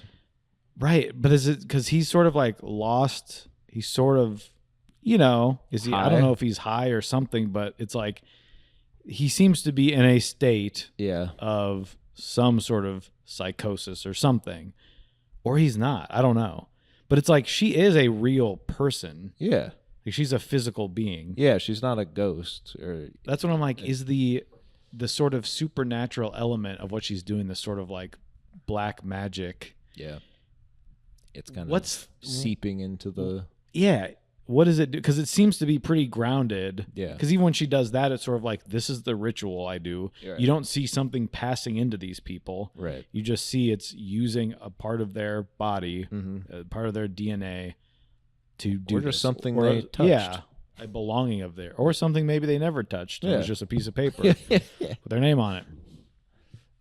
But then he does see her. Yeah. I don't know. I didn't catch. But is it because he was in I don't the see- house and Maybe. maybe she got a piece of something of his? That could be. That could Now I'm be. thinking like, did something when he's climbing into the house? Because I think Does something get ripped or to that point, does Paul? Because Paul never sees her until he goes into the house? yeah, but we don't see him seeing her either, Right. do we? But everyone else kind of does. And do they only after? But no, Josh Brolin doesn't until he's in the house, so he still sees her. But she has his belonging, which is his kid. Yeah. She has Julia's hair. She doesn't have anything of Paul, and she might have grabbed something from. But we don't see what happens to Paul. All we see is him coming out and grabbing the other guy, which is scary. Yeah. But that's what I mean. Maybe that is it. Maybe he left behind some hair follicles in the house, and so that's why she can appear to him. That could be. I'll buy that. I'll buy it. I also get that it's like Yeah, I don't really supposed care. to be scary. Yeah. But I mean, come on. Well, and then that does remind me of one more thing that we'll get to here really soon in this 1 hour review. Okay, so then Paul takes the kid to the house. He's like, "Come on, I know where to go." And he's like, "Do you have AIDS?" Because he got stabbed with his needles. He's like, Right. "Come on, do you have anything?" He's like, "I don't This think guy so." was in Wolves. Oh yeah, I gotta watch Wolves. Me I'm sure too. it's a laugh riot. Hey, don't go in there. Why not? Hey. they go to the house. Sure, Paul it's comes awesome. out, gets the guy. Okay, I'm now being serious. It's probably fun. now we get to Wong, right? Now no one believes me. Now we get Wong's vignette. Yes. Or is it the kid's vignette? No, it's Wong's. I think it's Wong's because I said I have to pee. And I had to run out, and I just got a text that said bad time. I was like, no! Because Auntie shows up. Yes, kind of right away. Yeah. You're like, who's this now? Well, I got back enough. You just kind of spray and pray or whatever. But you just see her head. Did you see her head just come through because it starts with him and he's waiting for his 2 o'clock or whatever, and his secretary lady's like looking at who's coming, and you're like, who is this gonna be? We've seen all the characters in the movie. We're an hour and a half in. Right. Who else is here? Big comfy couch lady. Yep. Then I ran to And the she was bathroom. actually kind of a snack. Yeah, actually, if you take off her wig and her big makeup, if you change everything about her, She's honestly a snack. the way she is perfect. Yeah. So she comes in basically like a mid-afternoon snack, right? She's one of those like the midday squares from Target. Yeah. She comes in looking like that. Yeah. Fudge brownie. I meant the big comfy couch lady. Well, I didn't even think that needed to be said. Well, she's doing the stretches. Yeah. You're So, and I'm like 4 show me or 5 or 6. Show me 12 o'clock again, sweetheart. I'm showing my babysitter that I can also make my eyes do the TikTok thing. And then they let me drive in their convertible with them. I've had a hell of a life, people. So Aunt Gladys is there. She says, Not riding with the little kids in the minivan. Take me up front. So, she says Alex's parents are dealing with consumption. Did you see that part? no. And Wong's like, consumption? I didn't know you could get that anymore. Or whatever. Like, he says something like that. Dang it, I got to see this movie again. And you're like, in your head, so now knowing that she's like immortal, basically, as long as she's sucking the life from people, is that like a thing? Like, Because she's consuming them? is it that? Or is it, Speak. like, is she actually very, very old and they don't really know who Aunt Gladys is? They just know, like, that's also what's kind of interesting. The family is just like, well, we have to. She's family. But it is like, who the hell is this? We don't actually know her. Right. She's coming in, like, is she even their aunt? Is she like 300 years old? That she, like, the last thing that she remembers someone getting is consumption? Tuberculosis? Maybe, like, what's something that people get sick from? Yeah. I could tell him. Yeah. Or it's just like, she's weird. Well, yeah, I came back in when she's sitting and talking to him, and Yeah. I'm like, how are we doing this? The kind of eccentric. She's scary. Yeah. 'Cause We are. she's crazy looking. Mhm. She's got the crazy haircut. We are. But there's a reason for it. Yeah. I mean, not really. She could have had a normal wig. Yeah, but that's just not how she rolls. Yeah, I think it was all good stuff, and they do mention the last time we saw her was at the wedding. Oh, do they? So yeah, because when he's in the car, the dad's in the car, and they have the weird shot where you can tell that he's sitting on 2 apple boxes and his legs out the window or whatever. He's like, "Well, buddy, you got to have your aunt come live with us because she's your mom's aunt." And he's like, "I thought it was my aunt." He's like, "It's family, baby, family. I'll see you after work." I was trying to place that guy the whole time. Yeah, I can't. It's Whitmer. It's Whitmer. It's Tomar Whitmer. He's a comedy guy, but I was like, is that Zach Cregger? I didn't know what he looked like. So I was like, maybe he's just doing this. Well, yeah, when I did see his photo, and then I did see, but I was like, was he one of the kids you know? The white ones? Was he? I don't think, no, he wasn't. I just know him from like random internet comedian, like improv comedian stuff. Yeah, and obviously has Gunther on The Walking Dead. I've heard. Whoa. And he's doing all the voices in Big Mouth. Yeah, so that's pretty... Yeah, but he says, we don't really know her either to the kid.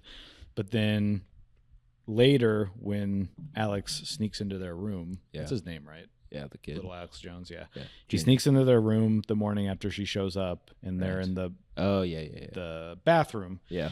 He's like, I don't know. We haven't seen her in like 15 years. Like, Right. she was at the wedding, kind of, Right. So it's like I think she, to me, is just super old. Yeah. And for some reason, wants to live forever. Yeah. Unless he explains this, the whole movie doesn't work. No.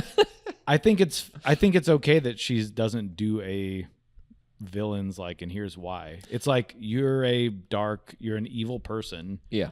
That for some reason, like she also likes doing. It's like consuming these people, using them up, using all their energy to just continue to just be. Yeah. Is sort of enough for her. Yeah.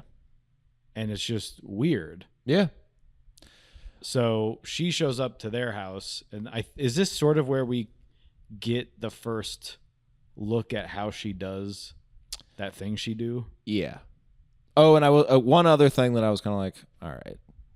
Now everything else you're like leaving the subtext, but this you're gonna bash over our heads. Well, you did. I remember hearing about when I went to the movie, like there was a guy in here earlier going, "Go woke, go broke," and like, yeah, no. Well, so Wong is gay, and when we see that he's walking around with a husband in the grocery store, I think the guy whispering next to me was like, his whispering got even louder to his girlfriend. So I was like, okay, yeah, we get it, buddy. Go woke, go broke. Yeah, it was Joey. But no, early on in the movie, they're talking. The Julia Garner is like, and what is a parasite, Ricky? And she's like, I don't know. It's Ricky Lake as a kid. Yeah. I don't know. Like a tapeworm. And she's like, good, very good. A parasite. That's what sucks life from you, right? And they're like, yes, Miss Garner. And then Benedict Wong and his husband are watching a thing that's like, parasites suck the life out of you and become their own thing. And it takes over their body like none other. A parasite, that is. Yeah. P-A-R-A. And then later, we get a third one. Yeah. That's where I'm like, you have been so nice to the audience the whole movie. Yeah. To understand that we either get it or don't, and that's fine. Yeah. Because we do. We do. And also, like, it's not even... You don't even have to do that. No. Don't do it, in fact. So that's one of the other things that I was like, okay, come on. But... Do it once. Maybe. Maybe once. Like early on, she's like, what's a pair? But that's also a little tropey to me, is always where are we getting this information? It's like the class happens to be talking about the exact thing the movie's about. Well, and like another scene, they're like, what's your favorite color? Red. R-E-D. Like they're not old enough to be talking about tapeworms and shit. So it's like, come on. But so Wong, yes, she comes to Wong's house and she has his little ribbons from being a very good principal. And they've got their Mr. and Mrs. Mouse shirts on. Yeah. And they're eating kind of the perfect couple. A tray of hot dogs and carrots. And it's like, this is the all-American couple. That was so many hot dogs. Yeah. I was just like... I was hungry. To sit down and watch like the dumbest shit. Yeah. And look, I'll watch whatever life on this planet, whatever the hell their fake show they're watching about this stuff. Yeah. But no, baby, you're making the dogs to either watch the game or you're putting on Bloodlines or something. Yeah. Final Destination style. That's it. But no, she come over. She says, what? She says, let me in. Yeah, they let her blow in. your house down. Yeah. And they're thirsty, just kind of going like, what the heck? You're so weird. I'll get you a glass of water. A bowl? It's sort of a quirk of mine. I don't even think about it anymore. You don't what? And as an audience, you're just like, all right. Yeah. Whatever. I'm with you now. You got me, baby. Let's watch. And then we watch, what? The saddest thing you've ever seen happen? Yeah. A man kill his own husband? Yep. By smashing his head into him over and over and over Now, again. I do have a question about this. When movies, and I'm sure it's going to happen in Nobody 2 or whatever, but you always get someone using their head to bash someone else's head in. Yeah, so it's like, well, are you making your head harder? Like, are you tensing are you furrowing your brow enough? My skull hard now. Yeah, your skull soft because now. you destroyed his skull. Yeah, his head is a moon shape. Yeah, it is just sad, and it just keeps going and going. I got the guy next to me. There we go. Just full on. He goes, "Oh my God, oh my God, yeah, Jesus!" Like so loud. He's like, "Oh." just I think He was asleep until then. He was like, "Oh my god, what the hell movie is they this?" didn't even know what they were seeing. But I was like, it's not even the gore. I think it was just these just visceral savagery. shock of it. Yeah, and just like his husband, like, stop. Yeah. No one is safe, sort of. No, because she broke him a limb from her bonsai tree that And the then guy has to carry in. She takes a little pubis hair out of her bag, and then, and his eyes are bulging out of his head, and he just runs through every scenario in the world. And then it's funny again because they're like, "Hey, what the hell?" Like he's running through a ballpark. He's running. That works through... for me too. Yeah, because you go, that would happen. Yeah, that's it's the funny. thing. Hey, yeah, yeah.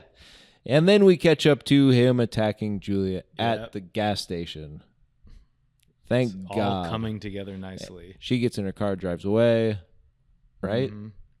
And then she follows him inside. Help me! Yeah, because the guy's like, get out of my store. Oh, She right, goes, fucking help me! Yeah. That's funny. Yeah. So she drives away. He chases him down the street, and that's when he gets smashed. That's right. Then and then a woman screaming because she just destroyed a murdered a man. Yeah. Because she didn't know his eyes were bulging out of his head, and he just head bashed his husband. She doesn't know she just did God's work. And now we finally get to Alex's side of the story. Yes. Do do do do do do do do do do. We're gonna take a short intermission. The rain's coming down. He's making a little paper boat. If you cover it in Vaseline, it'll float forever. You lied and I died. What? You lied. So Alex P. Keaton. Yeah. I mean, come on. I mean, what are we doing here? He's on Days of Our Lives, sure. He's not even old enough to drive. Carrie Christopher. Now he's a good little actor, I say. Yeah, and they were putting him in situations where I'm usually looking for how did they cut around like being a kid, swearing in front of the kid, or like having someone's head blown off in front of a kid character. No. He is like pulling the fork away from his parents' faces, going like, "Dad, stop!" And you're just like, "Oh my God!" Yeah. For being a funny whitest kid, you sure are so dark in the head.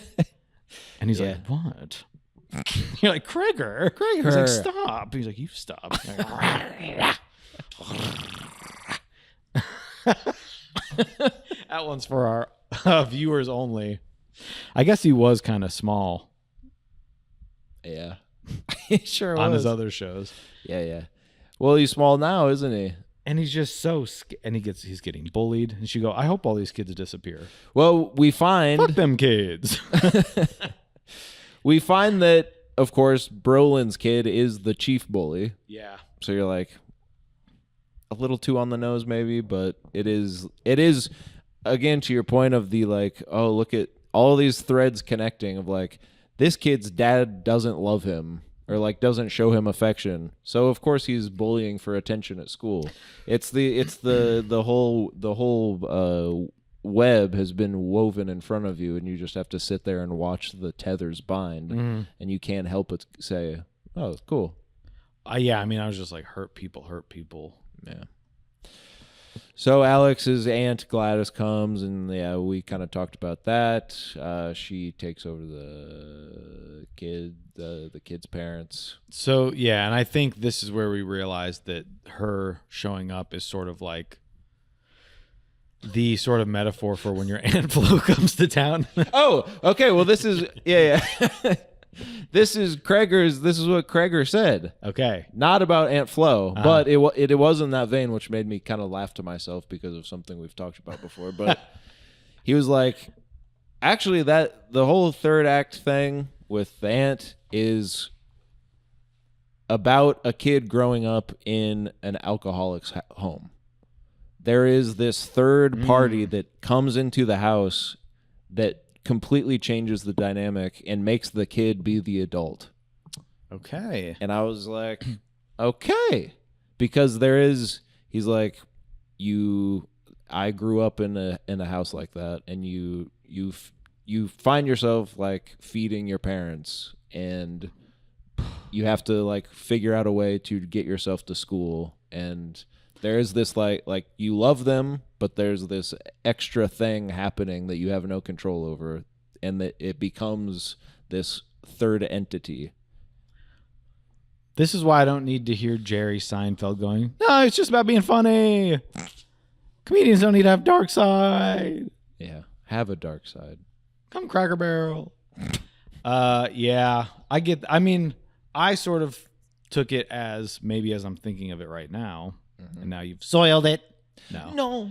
I think that's good because my thought was like, because she shows up and it's sort of like she's here now, and then he comes home from school and he's like, hey, I'll see you after school. And then that's sort of the last time he ever talks to his dad. Yeah. And in my head, I'm sort of like, this is sort of like a tragedy, like someone has died unexpectedly or something. Yeah. Where it's like you go to school, normal life, elementary school, like something has changed. And he goes home and his parents are never the same or not even there. Yeah. And it's just like the oppressive sort of, you already feel like you're sort of trapped in your house as a kid. Yeah. Of like, you can't do anything. You don't have any money. Like you are beholden to these people, whether you like it or not. Not my parents. I'm just saying I've seen it. No. But it's sort of like there is nowhere for you to go. And so he's sort of doing her bidding out of like threat and just confusion, but it's like he does love his parents. Yeah. So he does want them to eat. And it's just like what they're putting him through. So I just, to me, it was like a sudden tragedy happens like that, where it's like you now have to grow up and take care of this and you can't escape. Mm-hmm. And he's sort of lying to everyone. Like from the very beginning, when we're sort of told he doesn't know anything, it's like, no, he is the person that knows the whole time, is the little kid. And he has to be a villain, basically. That's what was so dark about. I was just like, oh my God. Yeah. Like he has to make the kids come. He doesn't know that that's what's going to happen really, but he kind of does. Yeah. Because he's like, I thought your mom and dad could help me. She's not really explaining to him. Right. We get it. Yeah. Because we're not stupid. You're a parasite. But it's not feeding her in the way that she needs. She needs younger people. She needs more of them. And I think he gets it enough to know, like, what I'm going to do to them is turn them into that. Yeah. Right. And then on top of that, he has to go feed all of them. Yeah. He has to feed all of them soup.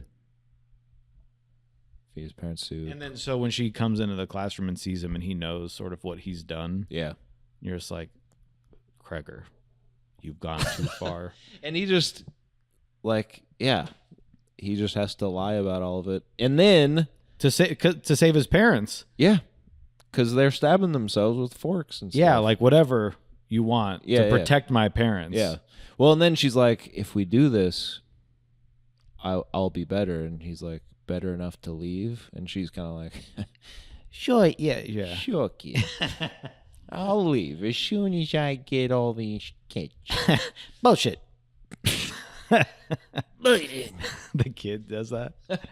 But, well, gosh, a few things. Oh, do tell. Well, did you think that it was working for her? Was she looking younger? I mean, she ran very fast at the end. Well, I mean, now I have to act like no, because I thought you were saying she's a snack, and I'm all twisted up. No, I mean, she is too, of course. I think she's. I think when she comes to the house, obviously she's putting on a character of like, I'm frail. Yeah. I don't think it's going to make her look better, because when he sees her without the makeup and the wig, she is sort of just no hair, nothing. I mean, she's just. She's just waxed to the gills. I mean, she's basically she's like the bad guy from Barry. Barry, yeah. Yeah. So I don't think she's gonna like. I don't think it's like Voldemort where he's kind of getting like rejuvenated. I'm a little more of a person now, baby. I think it's just keeping her going, and she can feel it. She's waking up. She feels it in her bones. Well, that was a question I heard Welcome someone to the new age. I heard someone asking after the movie. They're like, did you think she was looking better by the end of the film? yeah. But it was awesome because the movie was over and the whole theater was abuzz, which is what I live for. You're like, oh, you were the parasite in that. Yeah, one. Like, I was- "Ah, My wife was like, discourse. your little gray and white hairs in your beard, they've gone. They've disappeared. Your little bald spots growing back in. I was like, yes. Talking about the movie. Someone was like, no one's doing it like Cregger. I was like, it's like, he's done 2 movies. I don't know if we could really say that yet, but keep talking. Yeah, I mean, we've seen it before too, haven't we, folks? It's the Jordan Peele of the thing, where you get he does Get Out, and then Us, I guess, was next, which I guess to me wasn't like this, where I said this is even better. Right. But it was like, he can do no wrong. And then Nope came out and everyone's like, so I'm like, easy. Why don't everyone just calm down? Let's not give everyone everything all at once. Everyone becomes the cone kid. Don't make everyone the cone kid. Because you know that kid is just like, this is my life now. He's like speaking at school, like graduations. When I said it's a big lump with knobs, I knew I had changed the course of history. Hello, Cornell College. You know, Cornell reminds me of something I like. Count. Now But- nothing. And by the way, Nope is his best movie. I love Nope. That's what's crazy. The People whole world just turned don't on him, get but- it. Yeah. I'm sick of it.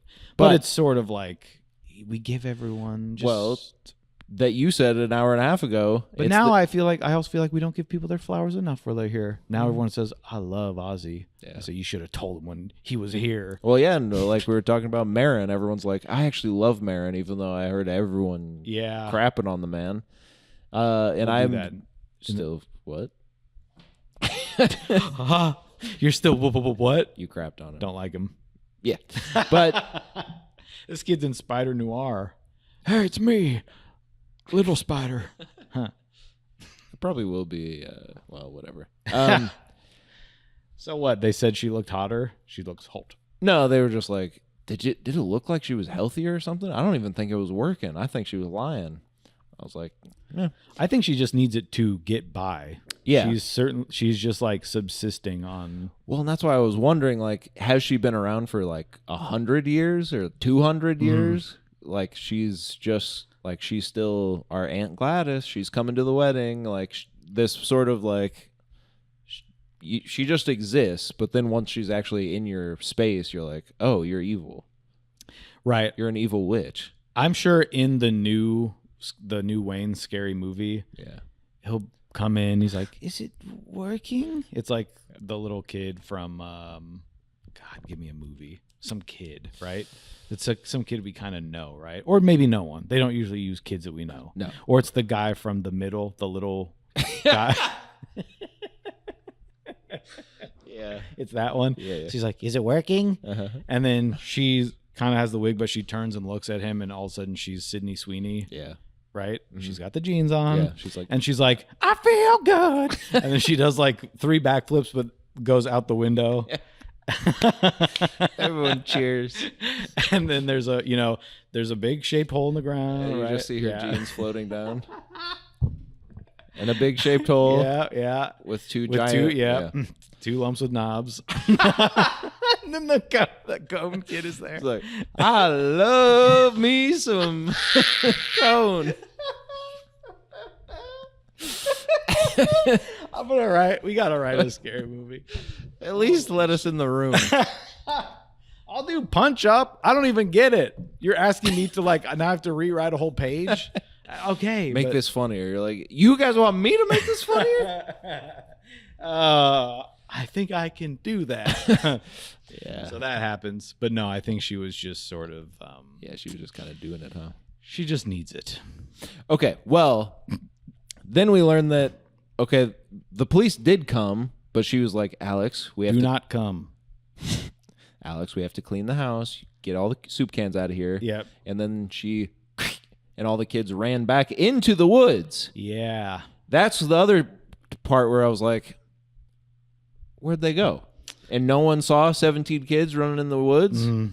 Where did they go? Did they go to the heroin hideout area? Is that why the clown lady was kind of appearing there? Like that was a hiding space for them at this moment? But did they not run in front of another Ring camera at this point? No one saw 17 kids running through the woods, Joey. Was it in the middle of the day, Landon? Yes. And how do you choose the destination? Exactly. Because it's like, I mean, she got him to the house somehow. Or I mean, the other times it's like attack. Yeah. Maybe it's just whatever she's thinking. It could be. I'm sure in the video game we'll get more of like a, Yeah, you can kind of control them. you kind of figure out how it works, like what you add. Like you add a leaf from the tree that you want them to run to. Yeah. Something. Yeah. Anything. Mm-hmm. But yeah, I did wonder. I was like, at first I was like, are they running home? Like, are they just going to go home? But then because then I'm like, they go home and then she makes them come back the next day and they've disappeared again. Now that's scary, but they didn't. They just like, I feel good. They did a little cleaning montage. Yeah. And they come to check out and they're like, everything's good here, boss. And she was like, sorry, the Whitmer Thomas guy had a stroke. And he's got stab marks all over his face. Don't worry, that's in the goof section on IMDb. So you're telling me no one checked in on the stroke man? Oh. It was written by like Bill Maher. Yeah, I mean, I don't care about that stuff. More so is the kids were just running free for a little bit. Yeah. I know they weren't free; they were still mind controlled, but you understand. So Quotes, goofs.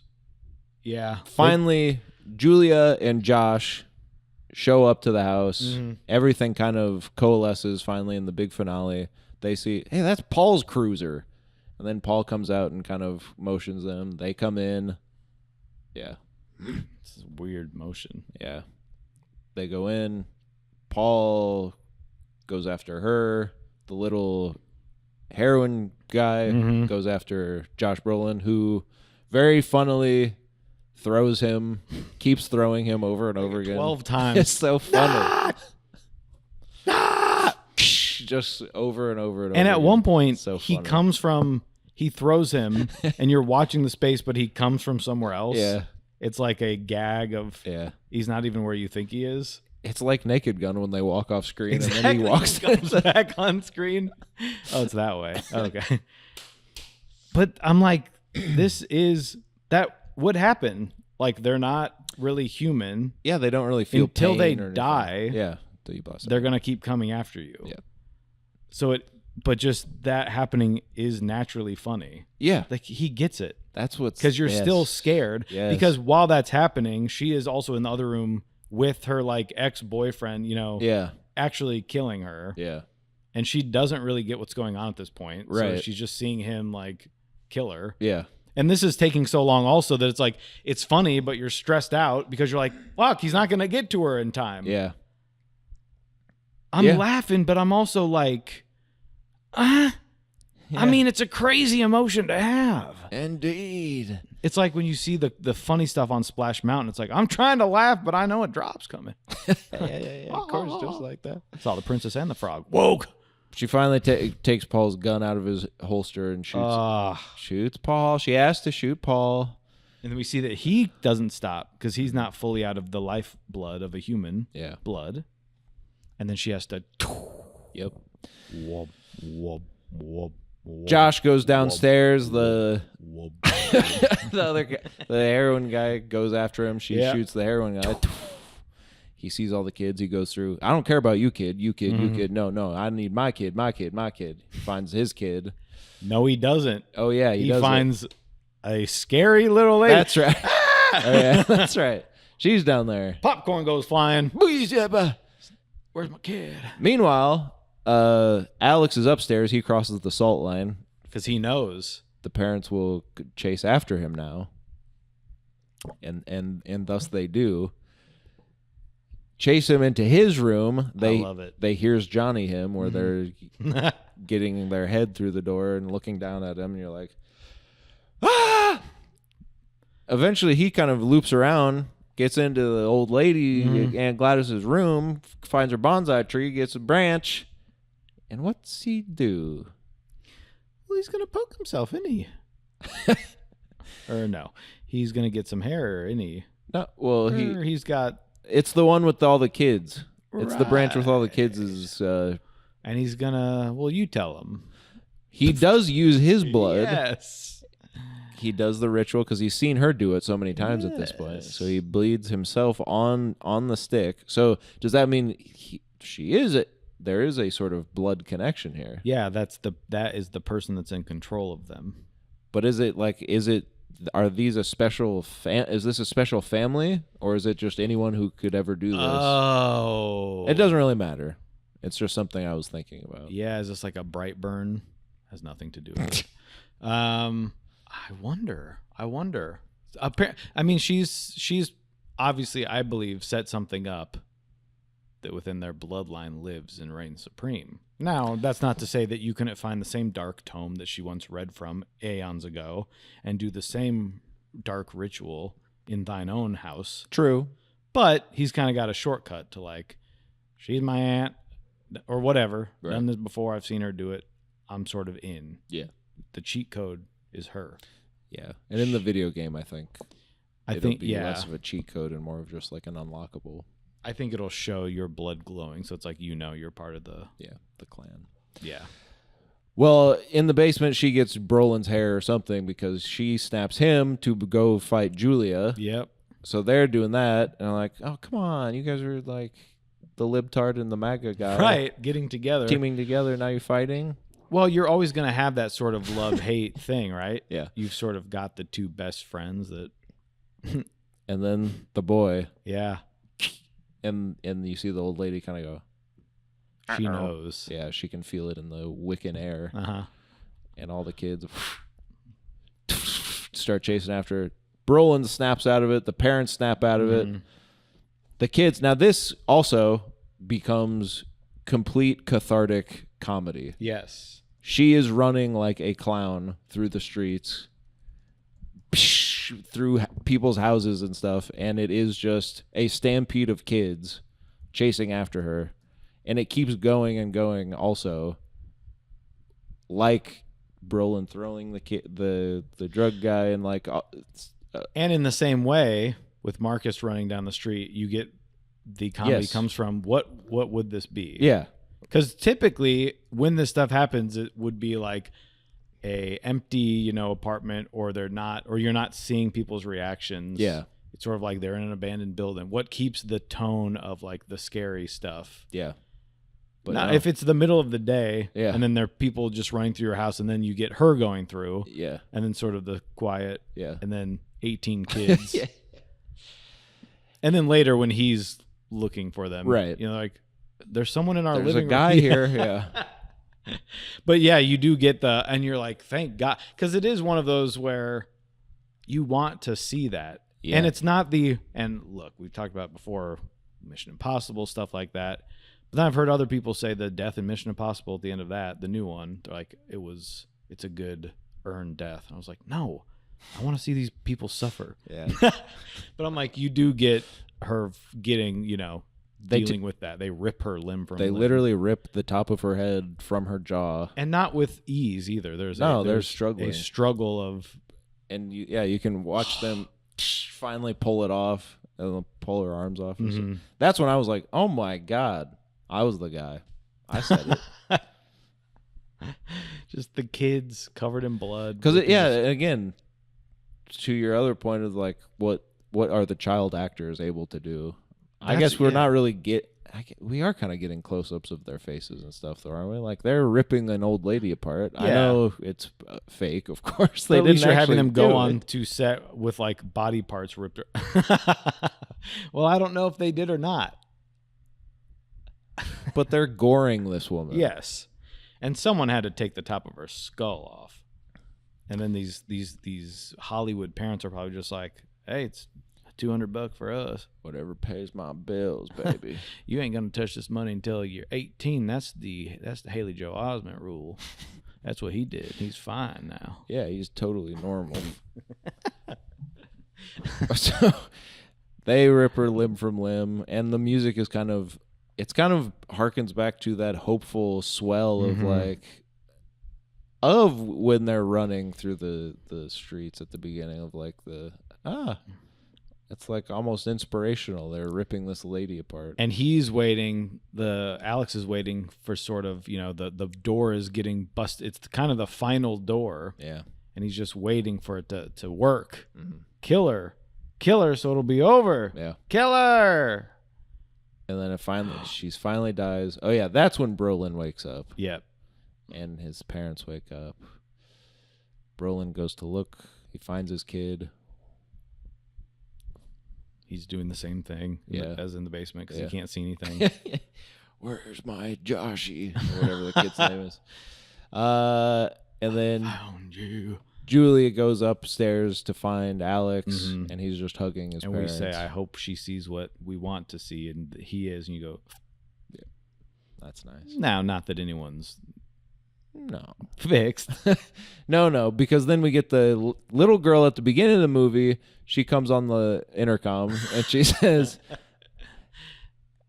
Lunch today is tuna salad. Use the blue poker chip if you want tuna salad. Do not run it up the spine of the person in front of you. It hurts and it's wrong. Anyone get that except... I hope so. We didn't even go to the same school. We all go to the same school have to. of life. Hard knocks.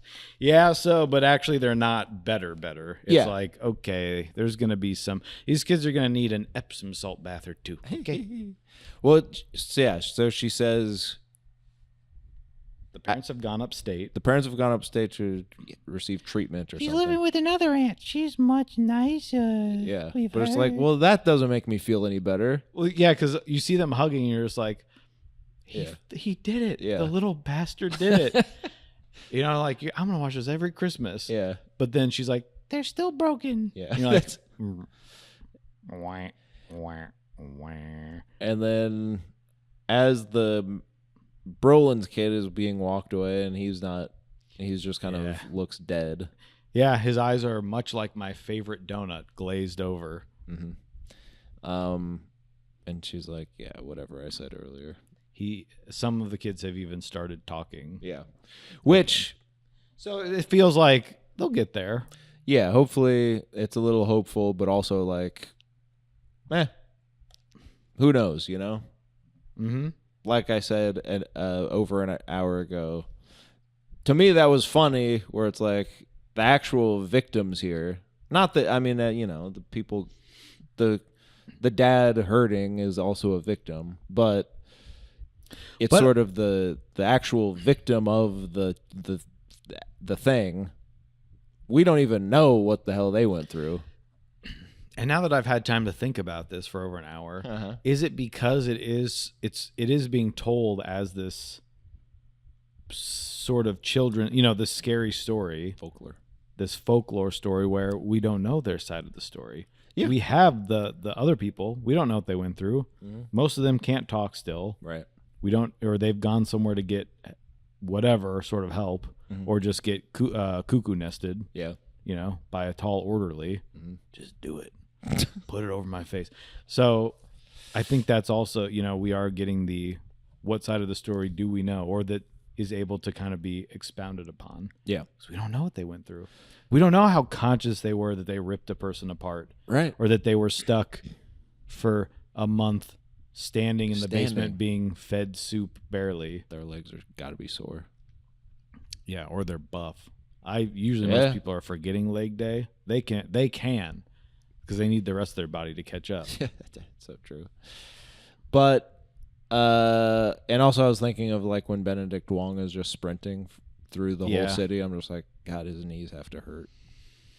My knees hurt just looking at him. And you're like, at a certain point you got to stop and like walk for a little bit and just go. They should have had one of those. Like because they're cutting from each location, and one is just, or he's waiting for the little like pet the walk. concrete fire. God dang it! What? I thought you meant like the concrete water fountain at the park. Oh, the one that's always dirty. And it only shoots up about. It's made of rocks, and so he's kind of waiting behind someone, tapping his foot, like, and then cut back to, funny. Maybe to in the think about, scary, in the Abrams. scary movie. Yeah. So Now that we've legalized it, Uh-huh. I think we can do it. but I think all of what we were just saying before I derailed us with another joke is kind of, if there is a project of the picture, the project may be exploring the weaponization of trauma that horror storytelling does. Because why is it called weapons? And we only really get the thing of him being like, they're weaponizing our... I don't even remember what he says. They look like heat-seeking missiles, Yeah. weapons. Yeah. And then there's a triangle. Yeah. And then all of this stuff where, like, it is this sort of, like, this is a story kids will tell each other of, like, this scary thing that happened and nobody knows about it. And we're seeing all the, like... We're not seeing the trauma that happened. We're seeing the aftermath of the trauma that happened and all that stuff. And it is the sort of meta thing of like, well, what are horror movies? And especially the last decade, they are sort of weaponizing a trigger or a trauma response to get the audience to feel something. Not even in a bad way. It's just like... That's how that works. That's how it works, yeah. So that is that to me. Yeah, I tried to think about that, and I thought of, not that, his last movies, but like Barbarian, I guess to me is sort of the, the dad or whatever, that whoever that character was. Yeah. He is the barbarian. Like the monster is this guy doing this insane, gross, terrible thing. Right.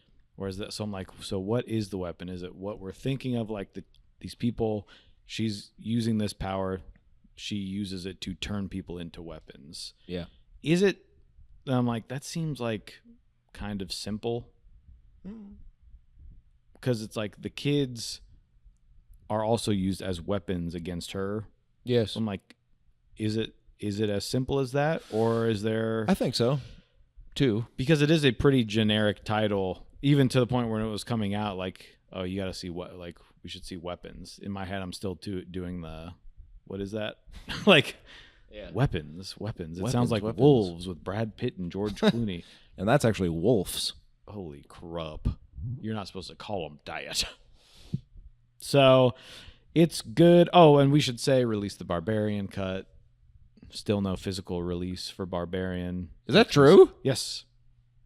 Which is, I wanted to bring that up with how much stuff there was about him writing a spec script and starting this sort of war over, we'll give you whatever you want, make it with us.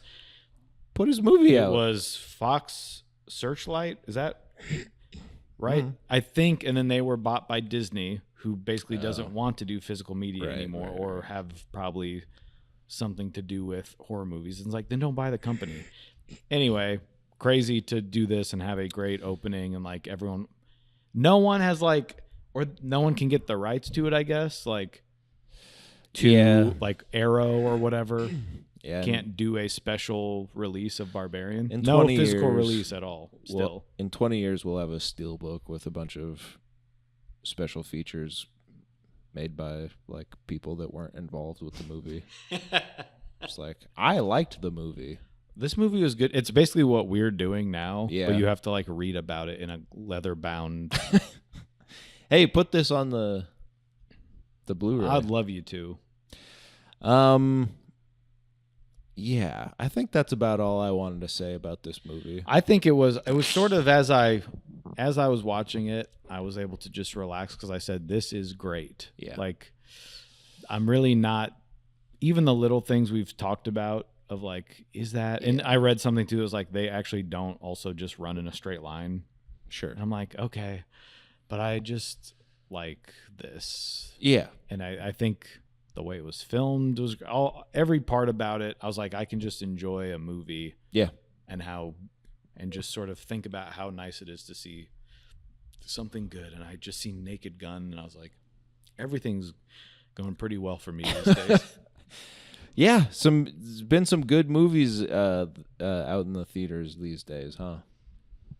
It's really nice. It's a good year for movies. Because people are there seems to be this, let's let them do it. There's somehow it's been proven that people will go, even word of mouth of like, we know that this person will draw. This guy, yeah. Which is, I mean, and it's over 2 hours. Like it gives it room to breathe in the way you want it to. Where it's like, you know that when you're spending time with each person's story, you're gonna get to spend time with them. Yeah. It doesn't feel like just a montage of like, no, this is going on and this is going on. Yeah, because that is such a, like, if you're doing that type of thing, the little vignettes that all connect, you got to know what the hell you're doing. Because it could go bad. But even like the drug guy sees the can of soup and he's like, just picks it up and you're like, yeah, that's kind of weird. And then later you're like, oh, that's all they eat. Yeah, he's probably seeing those all over the place. Yeah. And just a bunch of stuff like that where you're just all these little pieces, even the she can't get the red paint of Witch off of her car, and then the next one you see Josh Brolin ordered red paint when he should have ordered which green. I realized too late, because then like when he's like spying on her, and I went, the red paint, and my girlfriend's like, yeah. I was like, well, I guess I'm an asshole then. As they're showing him paint it, it on, yeah. You're like, they're showing they zoom in on the color. It says Witch Red. But I was like, that's when I know that I'm just watching. Care of. That I'm just like, I'm not even trying to analyze this right now. It's like a comedian. Yes. You want to be able to just trust that they've got you. Mm-hmm. It's sort of like they've got you in this, I don't know, it's stupid, but this hot air balloon. And yeah. Well, what I liked about it too is just like we talked about 2 hours ago.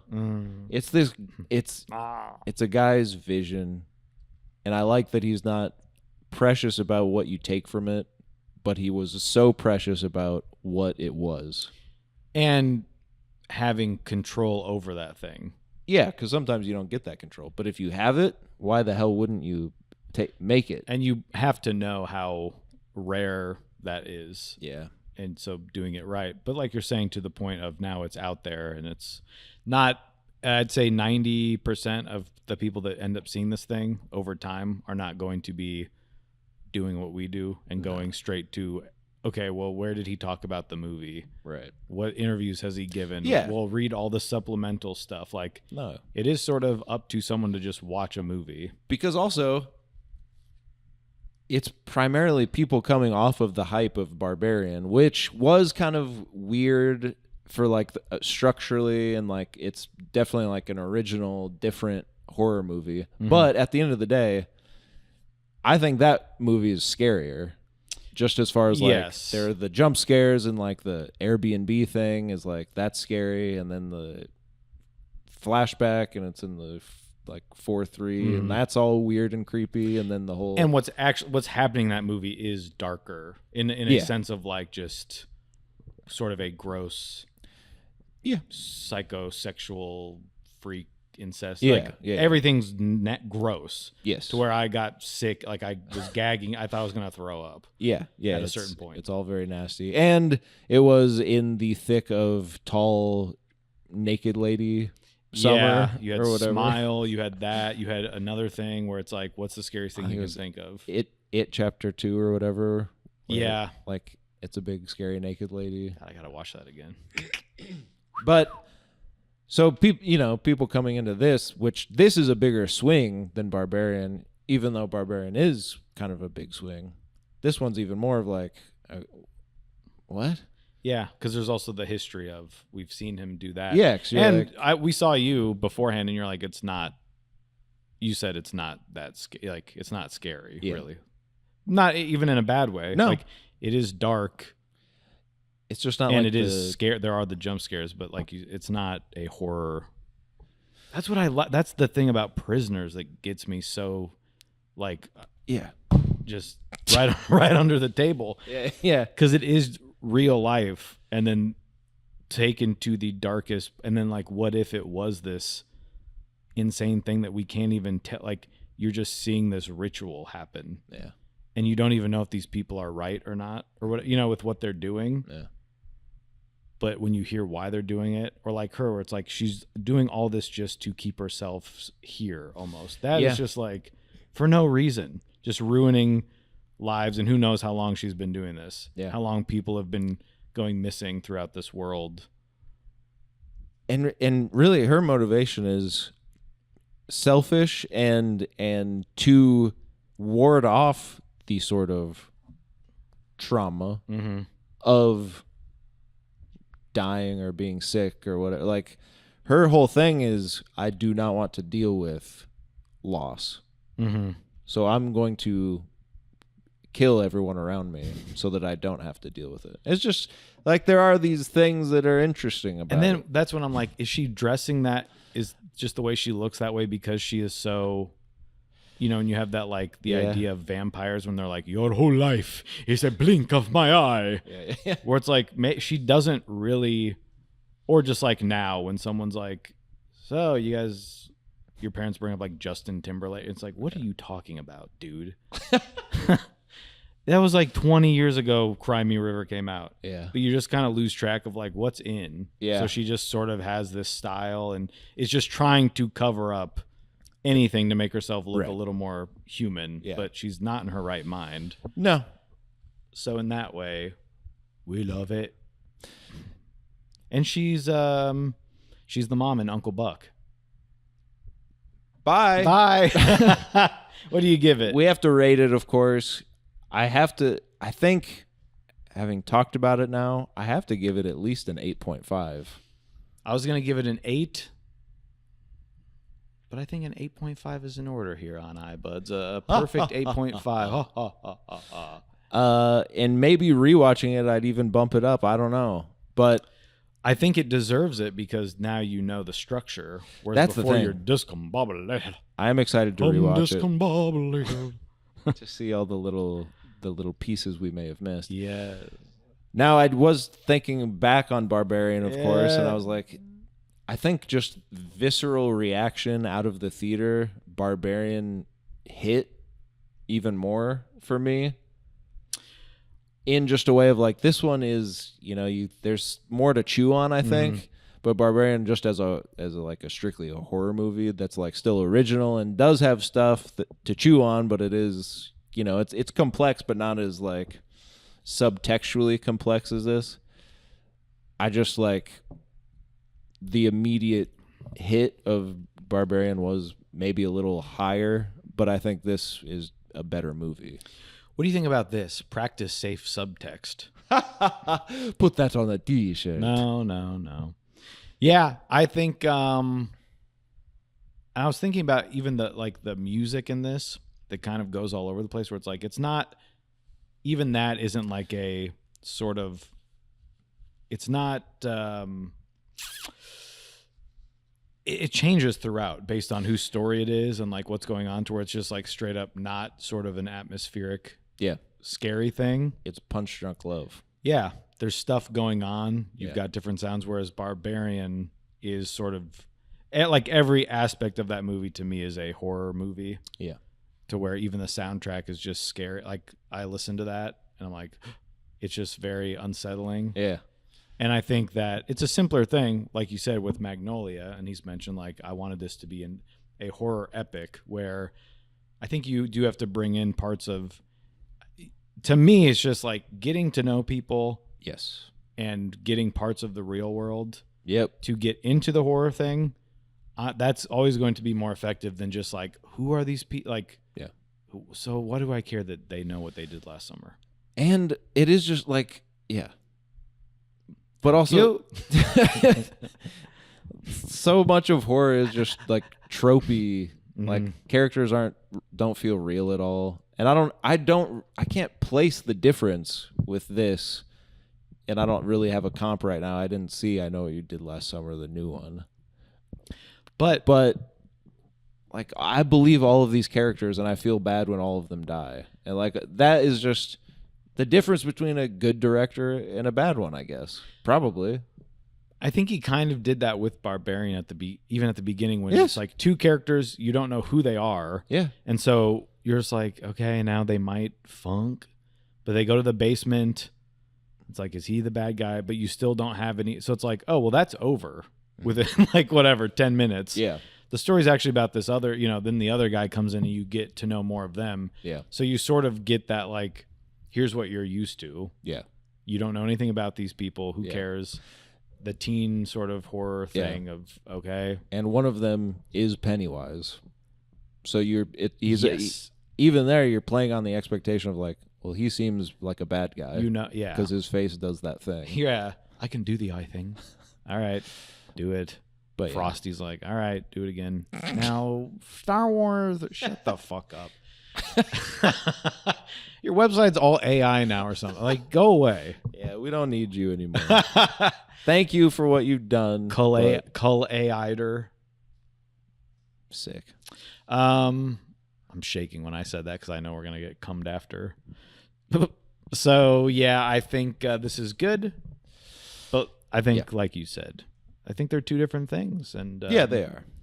This one you can chew on a little more. Yeah. And I like Julia. I didn't see the new Wolfman. I don't know how good. she is in that. She's good. Yeah, I think again, even in this movie, in that movie, she looks like a kid. Yeah. So it is hard to be like that's a 30-something professional working girl. Yeah. And it's like, no, that's like an 18-year-old. Yeah. Because she is in. I don't want to see. She's good in Ozark.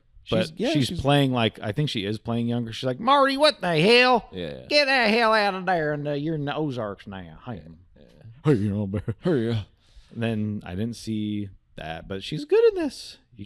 She's good. Yeah. She's good in Wolfman. Wolfman's just not a good movie. And then, of course, I see she's in Fantastic Four. I'm trying to not look at stuff for movies. Can a guy... She's good in Fantastic And I go, Four. great. Now I know that she's the Silver Surfette. Give me a break. Can I ask you one more question since we're just here? What? If I'll be seeing Fantastic Four? Yes, Queen. Okay. And you can ask me one more. Okay, thank you. Superman? Yeah, I'll get to it. Okay, and one more. Or as my dad said today, stupid man. Why? Because they make him do a wide angle lens so his eyes look like they're looking. He did say that. He was like, because they do all this wide angle stuff. They've got these Minolta. I was like, Dad. His eyes look like they're the opposite of crossed. Why'd they do that to him? Poor guy. Your eyes are the opposite of crossed. Stupid man. I'll be seeing it. That's funny. Stupid man. Okay, one more question. Yes. When it's called Weapons, and it's this whole mystery of the kids, and we don't know where they went. I think initially when it first happened that it's this aunt and she's like a witch or whatever, I think I was initially a little disappointed just because I was like, the mystery is so tasty of like, what the hell? The kids are being turned into weapons. What is this going to be? Oh my God, is it aliens? Is it the government? Is it a testing site? Is it what is it? What is it? And then it's just like, oh, it's an old lady controlling. Oh, what the freaking voodoo. Voodoo, hoodoo, you know what. Voodoo, hoodoo, you know what. So I think, and then I put that away immediately, and I said, no, this is actually good. And I probably would have, whatever else it could have been, I probably would have been initially disappointed by too. It was just kind of like, oh man, what's it gonna be? Why are they out there? What happened? Yeah, but also, if I think of, okay, it was aliens. Yeah. You go, okay. Like if I think of that versus like what's scarier of the guy goes to the basement and the kids are just standing in this person's basement in the dark. Yeah. And even then, and I'm like, what if we don't know? But that's like they're there. Everyone's been looking for them. They're there. And not only are they there, they're in the one kid's house. Yeah. And they're just there. It's all his classroom, and you would never suspect he would be involved because he's just a little kid. But he is. But you're sort of like he must know something. Yeah. He's part of this, and he does. But you're like, maybe why would? But he does. Yeah. It's all him. That's what I said. I'm just saying the initial disappointment was it's such a good mystery to solve that you're just like, oh, this could be anything, literally anything. And then I think it was just initially a little deflating to be like, it's just a voodoo lady. But that's just the initial. And then you get all the kid is actually helping because he has to, and all the parents and all that stuff. So I like it overall. I was pulling maybe unfairly, and then spoilers for this, but a little not unfairly, but Bring Her Back has just come out, and you sort of have it is Bring Her Back-esque. Someone using someone's body to fulfill the needs of another bode. Yes, and you've got sort of this sort of eccentric, maybe playing up their niceness to do this while she's doing some sort of ritual. Yes. And seeing, true, finding out how to do this ritual in the same way where it's like, you're not really seeing why this works, but it's like, if you shove this marble in someone's mouth and hang them like the way they were hung, there were similarities there where I'm like, oh, I wonder if he was, when that came out, he's like, God damn it. He probably did. I told you June 1st. Fuck.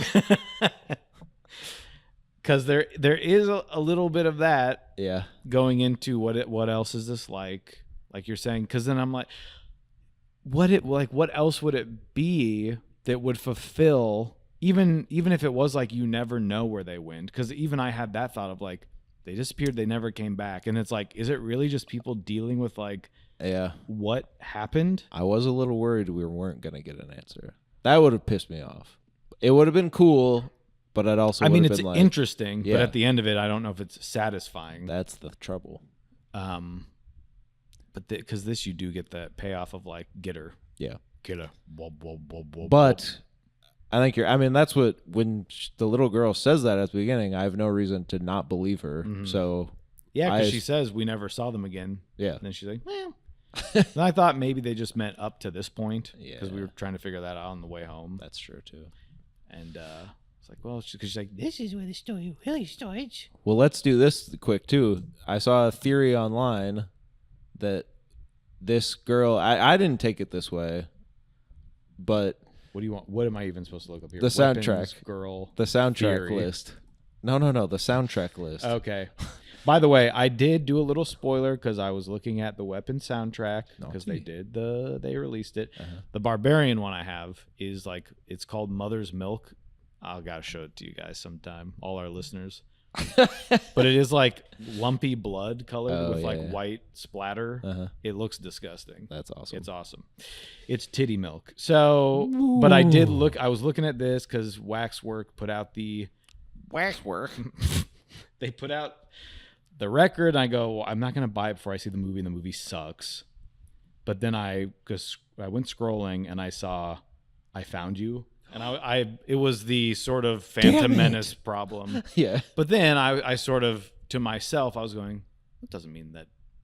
I mean, what if it's an insidious way of like, maybe it's the bad guy going, well, I found you. Yeah. I don't know. So I go, you never know. Yeah. Then he says it at the end, and I was like, and I got up and walked out. So well, luckily that is the end. Well, Swarm. The first track I wanted to see, I saw this theory. Maddie. It's called Maddie, and then someone looked at the list of kids that were missing. One of them is called Madeline, and they were like, "Do you think?" You just gave me goosebumps. I have to drive home in the dark.